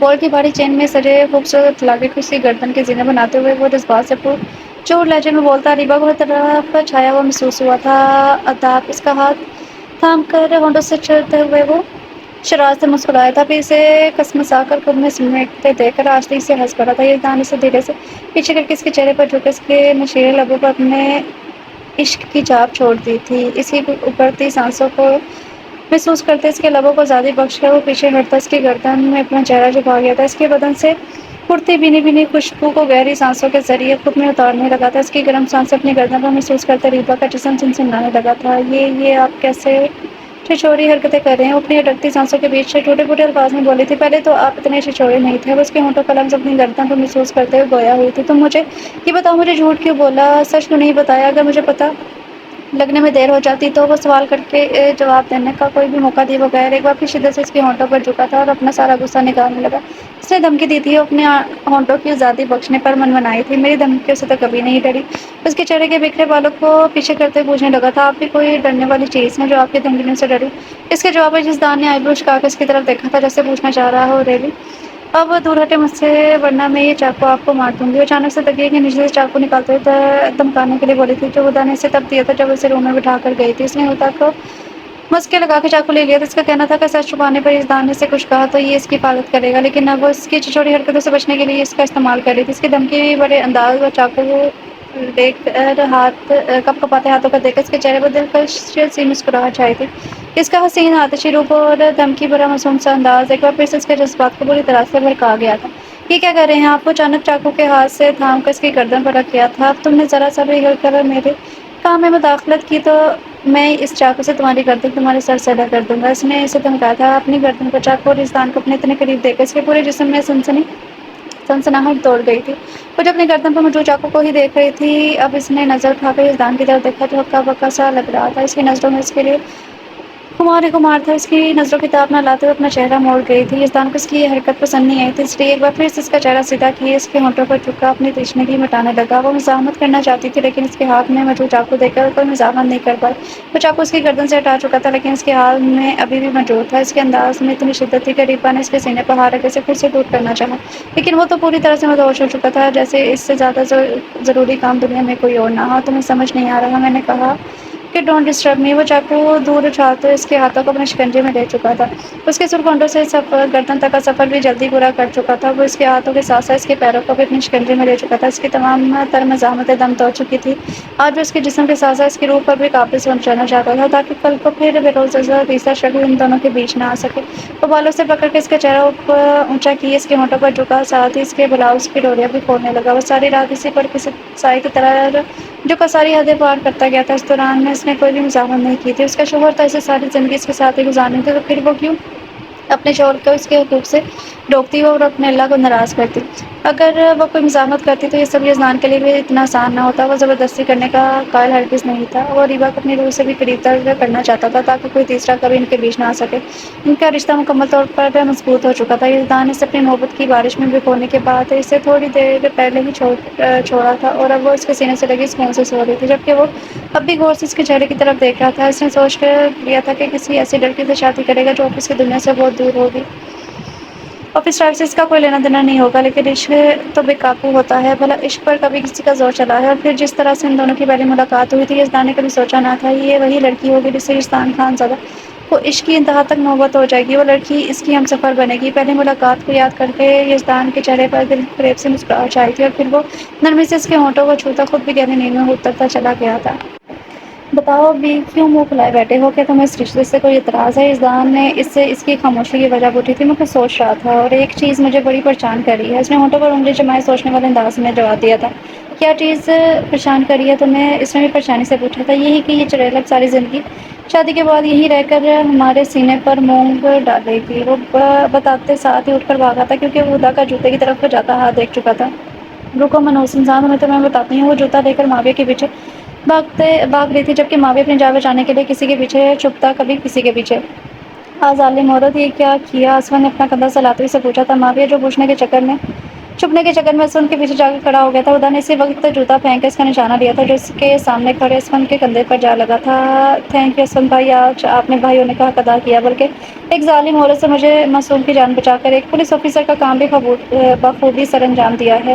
I am proud of you. بہت ترقی کریں گے آپ۔ اس نے کندھا سلاتے ہوئے اسون کو پیچھے سے ہی حق کرتے ہوئے کہا تھا۔ چھوڑ مجھے جاہل انسان، یہ کیا کر رہا ہے؟ مجھے لڑکیوں کی طرح کیوں چپک رہا ہے؟ اسون نے اسے خود سے دور کیا تھا۔ غلطی آپ کی ہے جو آپ کو ہمارے جھگڑے کے درمیان آئے۔ آپ کو پتہ بھی تھا کبھی بھی ہوا فائرنگ ہو سکتی ہے، اس لیے آپ کو پیچھے ہٹ جانا چاہیے تھا۔ اس نے اسون کی طرف دیکھے بغیر شرمندہ ہوتے ہوئے جواب دیا تھا۔ اس کی بات سن کر باقی سب کے چہرے پر مسکراہٹ چھا گئی تھی، جبکہ وہ بیچارہ اپنا سا منہ بنا کے رہ گیا تھا۔ حال میں ٹھا کے ساتھ ماویہ کی چیخ بھی گونجی تھی، کیونکہ اس بار اس کی کمر کا نشانہ کسی اور نے نہیں بلکہ یزدان نے لیا تھا، جو بالکل بھی نہیں چوکا تھا۔ سیدھا جا کر ٹھا کے ساتھ اس کی کمر میں لگا تھا۔ یاہو، مزہ آ گیا۔ آئی لو یو بھیا۔ وہ خوش ہوتے ہوئے جا کر یزدان کے گلے لگ گئی تھی، کیونکہ اس کے بھائی نے اس کا بدلہ جو لے لیا تھا۔ دوبارہ کبھی مذاق میں بھی ایسی بات نہ کرنا، یہیں رہ کر ہمارے سینوں پر مونگ ڈلے گی۔ میرے بچے کی وجہ سے ہی ہمارے گھر میں رونق اور برکت ہے۔ یزدان نے صبور کیا تھا۔ ہاں تو یہ بات ایسے بھی تو سمجھائی جا سکتی تھی، مارنا تھوڑی ضروری تھا کیا؟ اس نے ناراضگی سے جواب دیا تھا۔ اگر ابھی خدا کا بدلہ پورا نہ ہوتا تو یہ ضرور پھر کوئی نہ کوئی پلان بناتی ہے، تم سے اپنا بدلہ لیتی، اس لیے میں نے اس بات کو یہیں پہ ختم کر دیا تاکہ اب تم لوگوں کو کوئی شرارت نہ کرو۔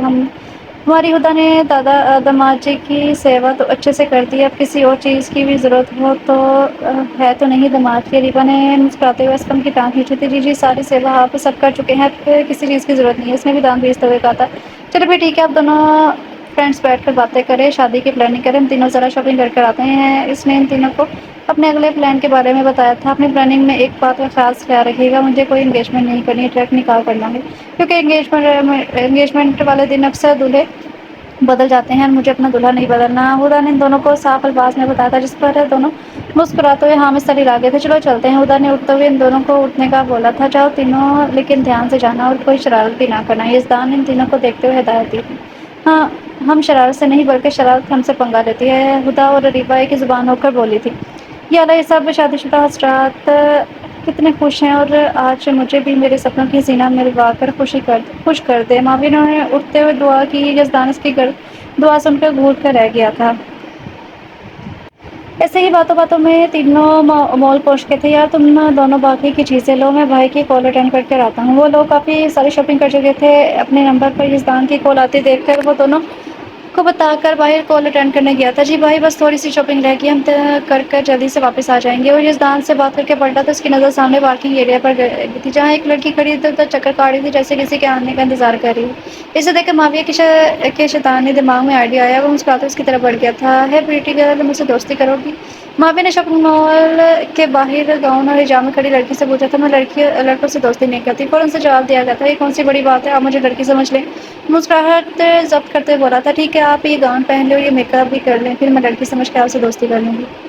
اس لڑکی نے اپنے ہاتھ میں جو شاپنگ بیگ ماویہ کی طرف بڑھائے تھے، جس میں گاؤن اور میک اپ کا سامان تھا، اور ساتھ میں آپ شیو بھی کر لیجیے گا. اب میں داڑھی موچھ والی لڑکی سے دوستی کرتی تھوڑی اچھی لگوں گی, لوگ ہنسیں گے مجھ پر. سنجیدگی سے جواب دیا گیا. اس کی بات سن کر معاویہ کا منہ تو حیرانگی سے کھل گیا تھا, جبکہ پیچھے کھڑی اریبہ اور ہدیٰ ہنس ہنس کے پاگل ہو رہی تھی. دیکھو پریٹی گرل, تم جانتی ہو میں کون ہوں؟ مجھ سے تمیز سے بات کرو. ان دونوں کی ہنسی کو اگنور کرتے ہوئے اس نے رعبدار آواز میں کہا تھا, کیوں میں ہی کیوں کروں جا کر تمیز سے بات؟ تمیز بھی تو مجھ سے آ کر بات کر سکتی ہے نا. اس نے پھر سے چہرے پر سنجیدگی سے جائے کہا تھا. ہاں ہاں معاویہ یار, کیا دن ہے تمہارا آج کا. کبھی جوتے کھا رہے ہو تو کبھی منہ پر باتیں. ہدیٰ نے پیٹ پر ہاتھ رکھتے ہوئے ہنستے ہوئے اس کا مذاق اڑایا تھا. معاویہ اس لڑکی کو غصے سے گھورتا ہوا جا کر گاڑی میں بیٹھ گیا. اس کے پیچھے پیچھے وہ دونوں بھی جا کر گاڑی میں بیٹھ گئے تھے. ہاں یار, مذاق کر رہے تھے. منہ کیوں لٹکا لیا ہے؟ ہدیٰ اس کا منہ لٹکا ہوا منہ دیکھ کر بولی. اس کے منہ کے پوچھنے پر وہ منہ دوسری طرف کر کے شیشے سے باہر دیکھنے لگا. وہ دونوں بھی مسکرا کر کندھے اچکاتی باہر میں دیکھنے میں مصروف ہو گئی تھی. وہ تینوں گھر پہنچے تو عصمت وہاں سے جا چکا تھا, جبکہ یزدان کچن میں ان تینوں کے لیے چائے بنا رہا تھا. چونکہ وہ تینوں تھکے ہوئے آئے تھے, اس لیے سیدھا اپنے کمروں میں جا کر بند ہو گئے. جب تک یزدان چائے بنا رہے ہیں, کیوں نہ میں ان کے آنے سے پہلے یہ ساڑی پہن کر ٹرائی کر لوں. اس نے صوفے پر شاپنگ بیگ میں رکھے ہوئی ساڑی کو دیکھتے ہوئے سوچا تھا. پھر مسکراتے ہوئے اپنے لیے لی ہوئی بلیک کلر کی ساڑی اٹھا کر واش روم میں گھس گئی تھی. ساڑی پہننے کے بعد وہ باہر کے مرر کے سامنے آ کر کھڑی ہو گئی. پھر جویلری کا دوسرا سامان پہن کر ٹرائی کرنے لگی. اریبہ تو بہت ہی سونی لگ رہی ہے. وہ شیشے میں اپنا اکثر دیکھتے ہوئے مسکرا کر بڑبڑائی تھی. وہ کمرے میں چائے کی ٹرے پکڑے داخل ہوا تو اریبہ کو دیکھ کر اپنی جگہ پر مبہوت ہو گیا تھا. پاؤں سے کمرے کا دروازہ بند کیا. اف اللہ, پتہ نہیں چیزوں کو میرے ہاتھ میں رہنے سے کون سی تکلیف ہوتی ہے جو اچھل اچھل کر نیچے گر جاتی ہیں. اس نے پرفیوم کی بوتل کو نیچے گرتا دیکھ کر غصے سے کہا تھا, اور نیچے جھک کر پرفیوم اٹھانے لگی. پرفیوم گرنے کی آواز سے ہی وہ ہوش کی دنیا میں آیا تھا اور اب پیچھے کھڑا ہو گیا تھا. سیدھے ہو کر اس نے پرفیوم کی بوتل ڈریسنگ ٹیبل پر رکھی. پھر جیسے ہی نظر پیچھے کھڑے یزدان پہ پڑی تو ہڑبڑا گئی تھی. اف اللہ, یہ کہاں سے آ گئے؟ اور پھر سے اپنی چوری حرکتیں نہ شروع کرتے. اس نے دل ہی دل میں سوچا تھا, یزدان جی آپ یہاں کیا کر رہے ہیں؟ اس نے ہونٹوں پر مسکراہٹ سجا پوچھا تھا. میرا کمرہ ہے, جب دل چاہے گا آ سکتا ہے. ضروری تو نہیں کہ کوئی کام ہوگا تبھی آؤں گا. فی الحال تو مجھے اپنی سویٹی کو دیکھنا تھا, اس لیے آ گیا. اور اندر آ گیا تو پتہ چلا میری سویٹی تو میرے دل پر بجلا گرانے کے در پر ہے. بہت خوبصورت لگ رہی ہو سویٹی. وہ پیچھے سے ہی اسے اپنے ساتھ میں لیتے ہوئے بولا تھا. وہ اسے گھما کر ڈریسنگ ٹیبل کے سامنے لگائے اس کے دائیں بائیں ہاتھ رکھ اس کا راستہ روک چکا تھا. جانے من سارا دن فڑفڑاتی پھرتی رہتی ہو اور اپنی منمانی کرتی ہو, لیکن تمہاری منمانی نہیں چلیں گی. اب چپ چاپ کھڑی رہو. یزدان اسے ہلتے ہوئے دیکھ کر اس کی آنکھوں میں دیکھ کر کہا تو اس کی آنکھیں خود بخود جھک گئی تھی. اس نے یزدان کا بازو ہٹا کر نکلنا چاہا. جب اپنی کوشش میں ناکام رہی تو غصے سے یزدان کو دیکھا جو بہت دلچسپی سے اس کی گھبراہٹ دیکھ رہا تھا.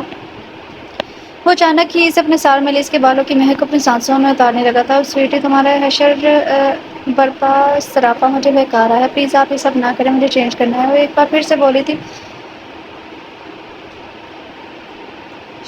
اب ہم نہیں ہمارے لب بولیں گے. اسے چپ کرواتے ہوئے اس کی کمر کو سختی سے جکڑے سینے سے لگایا. اس کے ہونٹوں پر شدت سے جھک چکا تھا. اس کے لمس پر اریبہ اپنی آنکھیں بند کرتی ہوئے اسے دور کرنے لگی. اس کی شدتوں کو سہتے اب اریبہ کی سانسیں ابتر ہونے لگی تھی, مگر یزدان کی شدتیں وقت بڑھنے کے ساتھ کم ہونے کی بجائے اور بڑھتی جا رہی تھی. یزدان کے ہونٹ اس کے ہونٹوں سے سلگتے بیوٹی بون پر آ گئے تو دھیمے دھیمے اپنے لمس سے سلگانے لگے تھے. وہ اسے اٹھائے بیڈ تک لایا اور اسے بیڈ پر لٹانے کے بعد اس پر جھکا تھا اور ہاتھ بڑھا کر کمرے کی لائٹ آف کر دی. وہ دوبارہ سے اپنی باہوں میں سے لے کر جس کی ساڑی کا پہلو انگلی سے گرا کر کمر پر جھولتی ساڑی کی ڈوریوں کو کھولنے کے ساتھ اس کی شانوں سے براؤز کھسکانے کے بعد وہاں اپنے ہونٹ رکھ کر اریبہ کو امتحان میں ڈالے.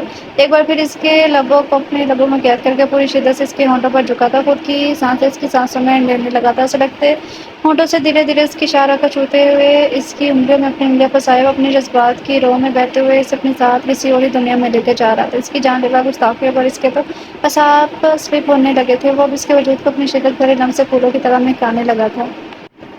خانزادہ ہاؤس میں آج سے صبح سے ہی گہما گہمی تھی. ہر کوئی اپنے تیاری میں مصروف تھا. چونکہ فنکشن خانزادہ ہاؤس میں ہی تھا, اس لیے دلہن کو تیار ہونے کے لیے پارلر بھیج دیا گیا تھا. اریبہ بھی اس کے ساتھ ہی گئی تھی. ماں بھی ان دونوں کو پارلر چھوڑنے گیا تھا, جبکہ پیچھے سے یزدان اور عصمت گھر کو ڈیکوریٹ کرنے میں مصروف تھے. ان کی تمام تیاریاں مکمل ہو چکی تھی, اس لیے وہ بھی مکمل ریڈی ہونے جا چکے تھے. چونکہ آج بارات کا فنکشن تھا, ہدیٰ اور اریبہ کے تیار ہونے کے بعد معاویہ نے پوری سیکورٹی میں گھر چھوڑ کر جا چکا تھا. وہ باراتی بن کر عصمت کے ساتھ گھر سے باہر جا چکا تھا. بارات پورے دھوم دھام کے ساتھ عصمت خانزادہ ہاؤس پہنچی تھی. آج کسی عام ہستی کی نہیں لاکھوں دلوں کی دھڑکن ASP اسفند اور مشہور بزنس مین یزدان خانزادہ کی بہن کی شادی تھی۔ اسفند اور یزدان نے مل کر شادی کے انتظامات ایسے کیے تھے کہ دیکھنے والوں کی آنکھیں چندی آ گئی تھی۔ گھر کی ڈیکوریشن بہت خوبصورت طریقے سے کی گئی تھی، مختلف اقسامات کے لوازمات تیار کیے گئے تھے، مہمانوں کی آؤ بھگت میں کوئی کمی نہیں چھوڑی گئی تھی اور دیکھے اور دیگر دوسرے انواع قسم کی چیزوں پر پیسہ پانی کی طرح بہا دیا گیا تھا۔ یہ شادی اپنی مکمل شان و شوکت کے ساتھ ملک کی سب سے بڑی شادیوں میں سے ایک ہونے والی تھی، جسے لوگ صدیوں تک یاد رکھنے والے تھے۔ ہوتی بھی کیوں نہ تھی گریٹ یزدان خانزادہ، جو کہ ملک کے نامور شخصیات میں سے ایک تھا، اس کی بہن کی شادی تھی۔ بے شک نکاح سادگی سے ہونا تھا، لیکن پھر بھی سارے انتظامات بہت اچھے طریقے سے کیے گئے تھے۔ ہر طرف پر میڈیا اور کیمرہ مینس کی بھرمار تھی۔ گھر میں جہاں میڈیا کی بھرمار تھی، وہیں مشہور سے مشہور شخصیات کو مدعو کیا گیا تھا۔ اسفند کے شعبے سے ریلیٹڈ بہت سے سارے اعلیٰ افسران بھی وہاں مدعو تھے۔ بارات کا استقبال بڑی شان و شوکت سے کیا گیا تھا۔ یزدان کبھی ایک گیسٹ تو کبھی دوسرے گیسٹ کے پاس جاتا تھا، پایا بھی کیوں نہ جاتا، آخر کو وہ لوگ اس کے ایک دفعہ بلانے پر اپنے تمام تر ضروری کام چھوڑ کر وہاں موجود تھے۔ اس کی اپنی شادی اتنی اچانک ہوئی تھی کہ وہ کسی کو بلا نہیں پایا تھا، لیکن اپنی بہن کی شادی میں اس نے سب کو بلایا تھا۔ مسٹر اسفند، آپ کی شادی آپ کی پسند سے ہو رہی ہے، مین کے لو میرج یا پھر اپنے ساتھ کریں؟ اپنے دوست کی بات سن کر اسفند کے چہرے پر بےساختہ مسکراہٹ پھیل گئی تھی۔ آف کورس لو میرج ہے مسٹر فقیر، اس نے ہنستے ہوئے کہا تھا۔ آپ کے چہرے پر ختم نہ ہونے والی مسکراہٹ بھی اس بات کا پختہ ثبوت ہے کہ آپ کی لو میرج ہے، مسٹر توقیر نے ہنستے ہوئے کہا تھا۔ خدا کو ایک سائڈ سے یزدان جبکہ دوسری سائڈ سے ریفا تھامے ہوئے تھی۔ وہ لوگ جیسے جیسے نیچے اتر رہے تھے، ان پر پھولوں کی پتیوں کی برسات ہو رہی تھی۔ وہ لوگ جیسے سیڑھیوں پر پہنچے، مین لائٹ کو بجھا کر اسپاٹ لائٹ سے ان پر فوکس کیا گیا تھا۔ یزدان اور ریفا نے بنا وقت ضائع کیے اسے لے جا کر اسفند کے سامنے بٹھا دیا تھا، جہاں پر اسفند پہلے ہی اپنی شاندار پرسنالٹی کے ساتھ ماحول پر تلسم طاری کیے ہوئے تھا۔ اسفند کی نظر جیسے گھونگھٹ کی اوٹ میں دوسری سائڈ پر بیٹھی ہوتا پر گئی تو اپنی جگہ پر محبوب رہ گیا تھا۔ وہ ہلکے گلابی رنگ کے بھاری لہنگے میں گھونگھٹ کیے ہوئے بہت ہی خوبصورت لگ رہی تھی۔ ہر کوئی ستائشی نظروں سے انہیں دیکھ رہا تھا۔ دونوں کی جوڑی بھی چاند سورج کی جوڑی بھی لگ رہی تھی۔ ان دونوں کے بیٹھتے نکاح کا سلسلہ شروع ہوا تھا۔ نکاح نامے پر سائن کرتے ہوئے ہدا کے ہاتھ کانپے تھے، لیکن یزدان اور ریفا کے سر پر ہاتھ رکھنے پر وہ کانپتے ہاتھوں سے سائن کر گئے تھے۔ دونوں طرف سے ایجاب و قبول کا مرحلہ طے پاتے ہی دونوں کو اسٹیج پر لے جا کر ساتھ ساتھ بٹھایا گیا تھا۔ مافیا اسفند کو اسٹیج پہ بٹھا چکا تھا، جبکہ یزدان اور ریفا سے تھامے اسٹیج کی طرف لے جا رہے تھے۔ اس سے پہلے کہ یزدان اور ریفا سے لے کر اسٹیج پر چڑھتے، اسفند اپنی جگہ سے اٹھتا آگے بڑھ کر ایک اسٹائل کے ساتھ اس کی طرف اپنا بایاں ہاتھ بڑھا گیا تھا، جس پر ہال میں پھر سے تالیوں اور سیٹیوں سے گونج اٹھا تھا۔ اسپاٹ لائٹ کی روشنی میں لوگوں کی کچھ رشک اور کچھ حسد بھری نظریں ان سب پر ٹکی ہوئی تھی۔ جہاں ایک ایس پی اپنے بھائی کے حصار میں کھڑی پیاری سی لڑکی کے لیے ہاتھ بڑھائے ہوئے تھا، لیکن وہ اس کا ہاتھ تھامنے کی بجائے اسے تنگ کرتے کبھی یزدان تو کبھی ریفا کے ساتھ باتوں میں مصروف تھی۔ اس کی حرکت پر اسفند اپنا سا منہ بنا کر رہ گیا تھا۔ یزدان نے مسکرا کر اشارہ کر کے اسے کہ پہلے ہوئے مضبوط ہاتھ کی کھدری ہتھیلی پر اپنا نرم و نازک ہاتھ رکھا، جسے مضبوطی سے تھامتے ہوئے اس نے ایک جھٹکے سے اپنی طرف کھینچا تھا، جس پر وہ لہراتی ہوئی پٹی ڈال کی طرح اس کے کشیدہ سینے سے جا لگی تھی، جبکہ دوسرے ہاتھ سے اس کے کندھے کو تھامتے ہوئے بمشکل خود کو گرنے سے بچایا تھا۔ اس کی تیز ہوتی سانس سے دھڑکنوں کو محسوس کرتے ہوئے دلکشی سے مسکرایا تھا، جسے دیکھتے ہوئے سب نے زبردستی ہوردنگ کے ساتھ تالیاں بجائی تھیں۔ وہ اچھے سے جانتا تھا کہ اس کی یہ ایک مسکراہٹ کتنے دلوں میں گھر کر گئی ہے، کتنے دھڑکنوں کا ایک مسکراہٹ اتنا دیوانہ بنا لیا، لیکن اسے کسی کی بھی پرواہ نہیں تھی۔ یہ کیا بدتمیزی ہے، میں گر جاتی تو؟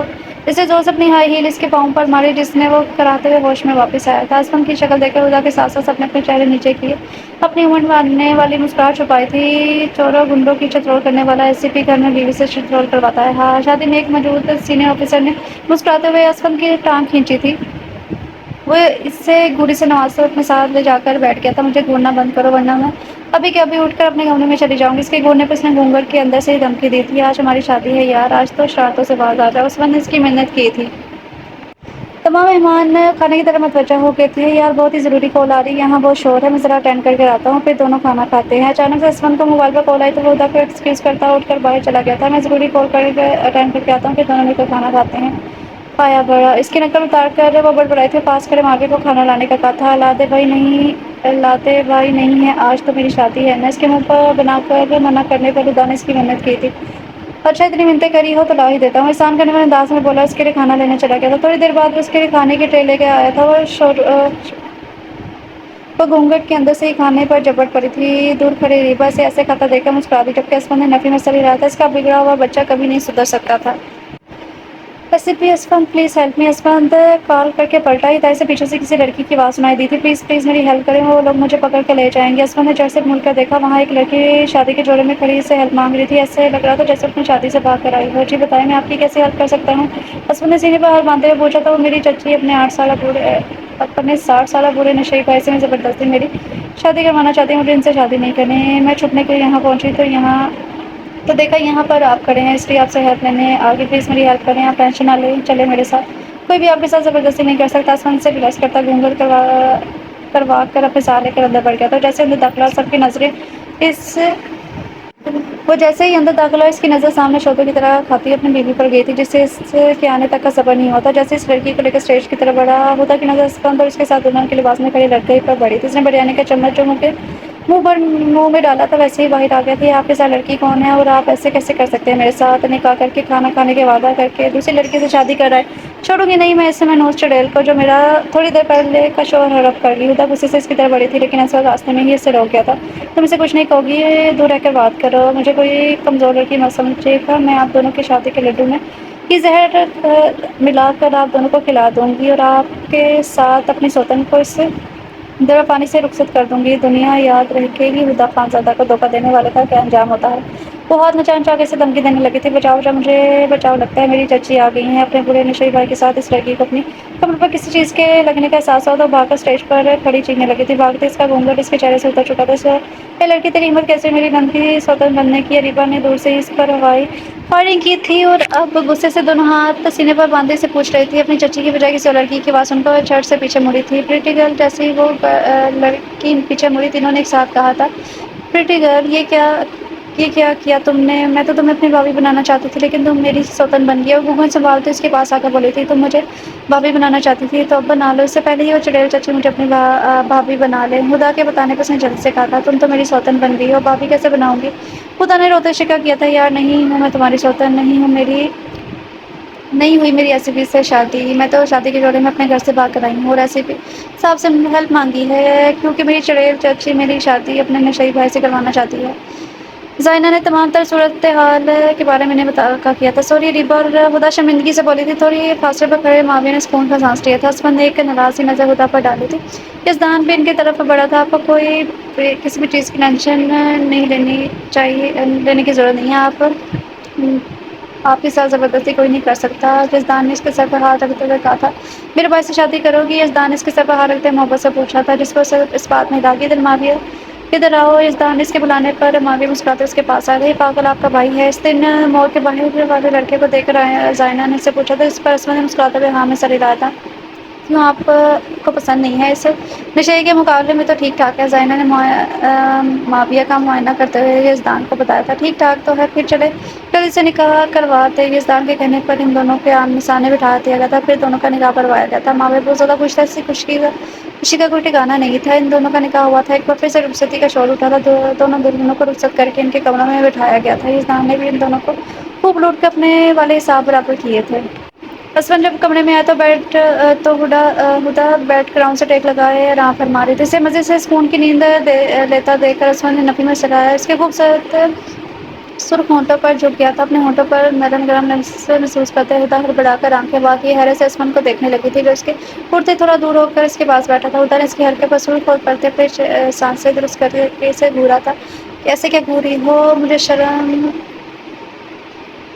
رہی ہو مجھے شرم نہیں آتی آج کی رات بھی نیند کی پڑی ہے تمہیں یہ نہیں کہ شوہر کا انتظار ہی کر لو اسفند کی بات پر پہلے ہدا شرمندہ ہو گئی تھی تو یہ کون سا طریقہ ہے جگانے کا اور میں بیٹھے بیٹھے تھک گئی تھی پتہ نہیں کیسے آنکھ لگ گئی وہ جلدی سے خود کو کمپوز کرتے ہوئے بولی تھی اور آپ بھی تو اتنی دیر کر کے آئے ہیں اس میں میرا کیا قصور ہے خدا کے بات کرنے کا انداز بھی انوکھا ہی تھا اس کی بات سن کر اسفند کو اس پر ٹوٹ کر پیار آیا تھا سائڈ کی طرف سے ایک خوبصورت چھوٹی سی ڈبی نکال کے اس کی طرف بڑھائی تھی تمہارے منہ دکھایا تھا گفٹ اسفند نے اس کی طرف وہ ڈبی بڑھاتے ہوئے کہا تھا اور جلدی سے اسے تھام گئی تھی اسے کھول کر دیکھا جس میں خوبصورت سی ڈائمنڈ رنگ تھی کیسی لگی اسفند نے پوچھا تھا پیاری ہے اس نے مسکراتے ہوئے کہا تھا اسفند نے آگے بڑھ کر پنس اتار کر اسے ایک بٹے سے اس کا پسند دے کر اسفند کی آنکھوں میں خمار اترنے لگا تھا۔ اسمن نے اجازت طلب نظر سے اس کی طرف دیکھا تو اس کے دیکھنے پر مسکرا کر اس کے سینے میں چہرہ چھپا دیا۔ اسمن نے اس کا چہرہ سے سیدھا کیا اور اپنے ہاتھوں کے پھیلے میں بڑا شدت سے اس کے ہونٹوں پر جھک گیا تھا۔ وہ لائٹ آف کرتا اس پر اپنی شدتیں لٹانے لگا تھا۔ رات بڑھنے کے ساتھ ساتھ اس کی شدتیں بھی مزید بڑھتی جا رہی تھیں۔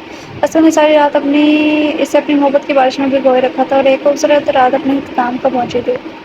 ماویہ جیسے ہی کمرے میں آیا، زائنہ کو اپنے انتظار میں پایا تھا۔ وہ جلدی سے دروازہ بند کرتا اس کی طرف بڑھا تھا۔ ماویہ نے اس کے پاس بیٹھ اس کا گھونگھر اٹھایا اور زائنہ کی طرف دیکھا جس کی آنکھوں میں نیند اور تھکن کی سرخیاں جھلک رہی تھیں۔ ہاں پریٹی گرل، کو بڑی نیند آ رہی ہے لیکن آج میرا پریٹی گرل کو سونے دینے کا کوئی ارادہ نہیں ہے۔ وہ ذومعنی انداز میں بولا تھا۔ سوری پریٹی گرل، شادی اچانک سے ہوئی اس لیے میں تمہاری مودی گھر کا کوئی تحفہ نہیں لے سکا۔ ماویہ نے اس کا ہاتھ تھامتے ہوئے کہا تھا۔ کوئی بات نہیں، اس کا بہکا بہکا روپ دیکھ کر وہ کانپتے ہوئے لہجے میں بولی تھی۔ ماویہ نے اس کے چہرہ اوپر کرتے اس کی نظروں میں اپنی نظریں گاڑی۔ اجازت طلب کی تو وہ شرم سے نظر جھکا گئی تھی۔ زائنہ کی اجازت دیتے ہی ماویہ سے اپنے سینے سے لگا اس کے بلاؤز کی ڈوریاں کھولنے لگا تھا اور جو کھلتے ہی اس کی کمر پر لہرانے لگی تھی۔ ماویہ کی نظر اس کی کمر پر اٹک گئی تھی۔ پتلی سی دودھیا رنگ کی طرح سفید کمر اور روئی کی طرح نازک بدن سے دیکھتے ہی ماویہ بہکنے لگا تھا۔ بازو پر رینگتی اس کی انگلیوں کی لمس سے زائنہ کا بدن کانپ رہا تھا۔ ماویہ نے کندھے سے اس کا بلاؤز نیچے سرکایا تھا اور جلدی سے شرماتے ہوئے سینے پر دونوں ہاتھ رکھ دیے تھے جبکہ اس کے کندھے پر پرحدت لمس چھوڑتے ہوئے ہلکی سی بائٹ کر گیا تھا۔ زائنہ نے اس پر پرشدت لمس پر آنکھیں میچی تھیں جو آج اس کے پھول پھول کو اپنے لمسے میں کا رہا تھا۔ سرکتے لمس نے پل بھر میں اس کی روح کھینچی تھی۔ اس کے بے قابو ہوتی دل کی دھڑکنیں اس کا سانس لینا مشکل کر رہی تھی۔ آج کی رات دو روحیں ایک ہوئی تھیں اور ایک خوبصورت سی رات اپنے اختتام کو پہنچی تھی۔ سویٹی پیکنگ کر لو، میں صبح ہی گلگت کے لیے نکل آئے ہیں۔ اس کے ہونٹوں کو نرمی سے چھوڑے ہوئے بولا تھا۔ کیوں جانا ہے؟ اس نے یزدان کو گھورتے ہوئے پوچھا تھا۔ یار میری ایک بہت اہم میٹنگ ہے، جانا ضروری ہے، اس لیے اور میں نے سوچا شادی کے بعد ہم کہیں گئے نہیں تو گھوم بھی آئیں گے، لیکن آج ہی ہدا اور ماویہ کی شادی ہوئی ہے، وہ کیا سوچیں گے؟ اریبہ کو ان کی ٹینشن ہونے لگی تھی۔ تم ٹینشن نہ لو، ان کو میں بتا دوں گا، اگر تم پیکنگ کرو۔ کیا ہوا بھائی، آپ نے انہیں نیچے کیوں بلایا اور پیکنگ آپ کہیں جا رہے ہیں؟ یزدان صبح ان سب لوگوں کو نیچے بلا چکا تھا۔ وہ تو اس کے پاس سے پڑا بیگ دے کر بولنے لگی تھی۔ بچہ میری ایک بہت اہم میٹنگ ہے جس کے لیے ابھی مجھے نکلنا ہے اور اریبہ بھی میرے ساتھ جا رہی ہے۔ شادی کے بعد سے کہیں گھمانے نہیں لے کر پائے تو سوچا اب لے جاؤں۔ اوکے بھیا آپ جائیں لیکن جلدی آئیے گا واپس۔ اس نے مسکراتے ہوئے یزدان کو کرتے ہوئے جانے کی اجازت دی تھی۔ پھر وہ دونوں سب سے مل کر گلگت کے لیے روانہ ہوئے تھے۔ بتاؤ سویٹی، کہاں جانا پسند کرو گی؟ وہ لوگ گلگت پہنچے تو یزدان اسے دیکھتے پوچھا تھا۔ مجھے فیری میں ڈوز جانا ہے، اس نے بہت سوچنے کے بعد کہا تھا۔ ڈن، میں اپنی میٹنگ ختم کر لوں پھر چلیں گے، یزدان نے پیار سے اس کے کال کو چھوتے ہوئے کہا تھا۔ پھر اپنی میٹنگ ختم کر کر 11 بجے کے قریب وہ اپنی میٹنگ ختم کر کے آئے تو دونوں گھومنے کے لیے نکل گئے تھے۔ سویٹی تم ادھر رکو، میں یسونت کو کال کر کے آیا۔ یزدان اسے ارد گرد کے نظارے دیکھ کر خوش ہوتے ہوئے دیکھ کر کہا تھا جی ٹھیک ہے۔ وہ اسے مسکرا کر کہتے ہوئے اسے اپنی چیزیں دیکھنے میں مشغول ہو گئی تھی۔ یزدان کو اپنے آگے سے گزرتی جانی پہچانی شخصیت کا احساس ہو تو کال کٹ کرتا جلدی سے اریبہ کی طرف بڑھا تھا۔ اریبہ جو ارد گرد کے نظارے دیکھنے میں اس قدر گم تھی کہ پہاڑ کے آگے تک پہنچ گئی تھی، اس سے اپنے پیچھے کسی کے آنے کا احساس تک نہیں ہوتا۔ تم نے مجھ سے میرا یزدان صاحب کو چھین لیا، گڈ بائے۔ رمشا اس کے پیچھے سے سرگوشی کرتے اسے پیچھے سے دھکا دینے لگی تھی لیکن اس سے پہلے یزدان اس سے پیچھے سے اپنی طرف کھینچ چکا تھا۔ رمشا اپنا توازن برقرار نہیں رکھ کر نیچے کھائی میں گرتی چلی گئی تھی۔ اس کی دل خراش چیخیں وہاں گونجی تھی۔ جو دوسروں کے ساتھ برا کرتا ہے اس کے ساتھ خود بھی برا ہوتا ہے۔ رمشا نے اریبہ کو دھکا دے کر گرانا چاہا لیکن خود ہی نیچے گر گئی۔ تم ٹھیک ہو؟ یزدان نے اسے سینے سے لگاتے ہوئے پوچھا جو اس کے سینے سے لگی کانپ رہی تھی۔ ریلیکس میری جان، اس کے کی کسی سزا سے مل گئی ہے، چلو ہم گھومتے ہیں۔ یزدان نے اریبہ کو اپنی ہمراہی میں وہاں سے گھمانے کے لیے لے گیا تھا۔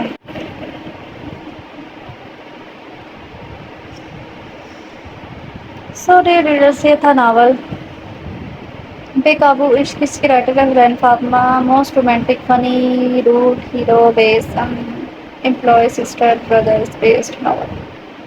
موسٹ رومانٹک تو تھا، فنی بھی تھا اور روڈ ہیرو، میرے خیال سے روڈ ہیرو ایسے تو نہیں ہوتے۔ اور بس آپ لوگ بتائیے گا کہ آپ لوگ کو یہ ناول کیسا لگا۔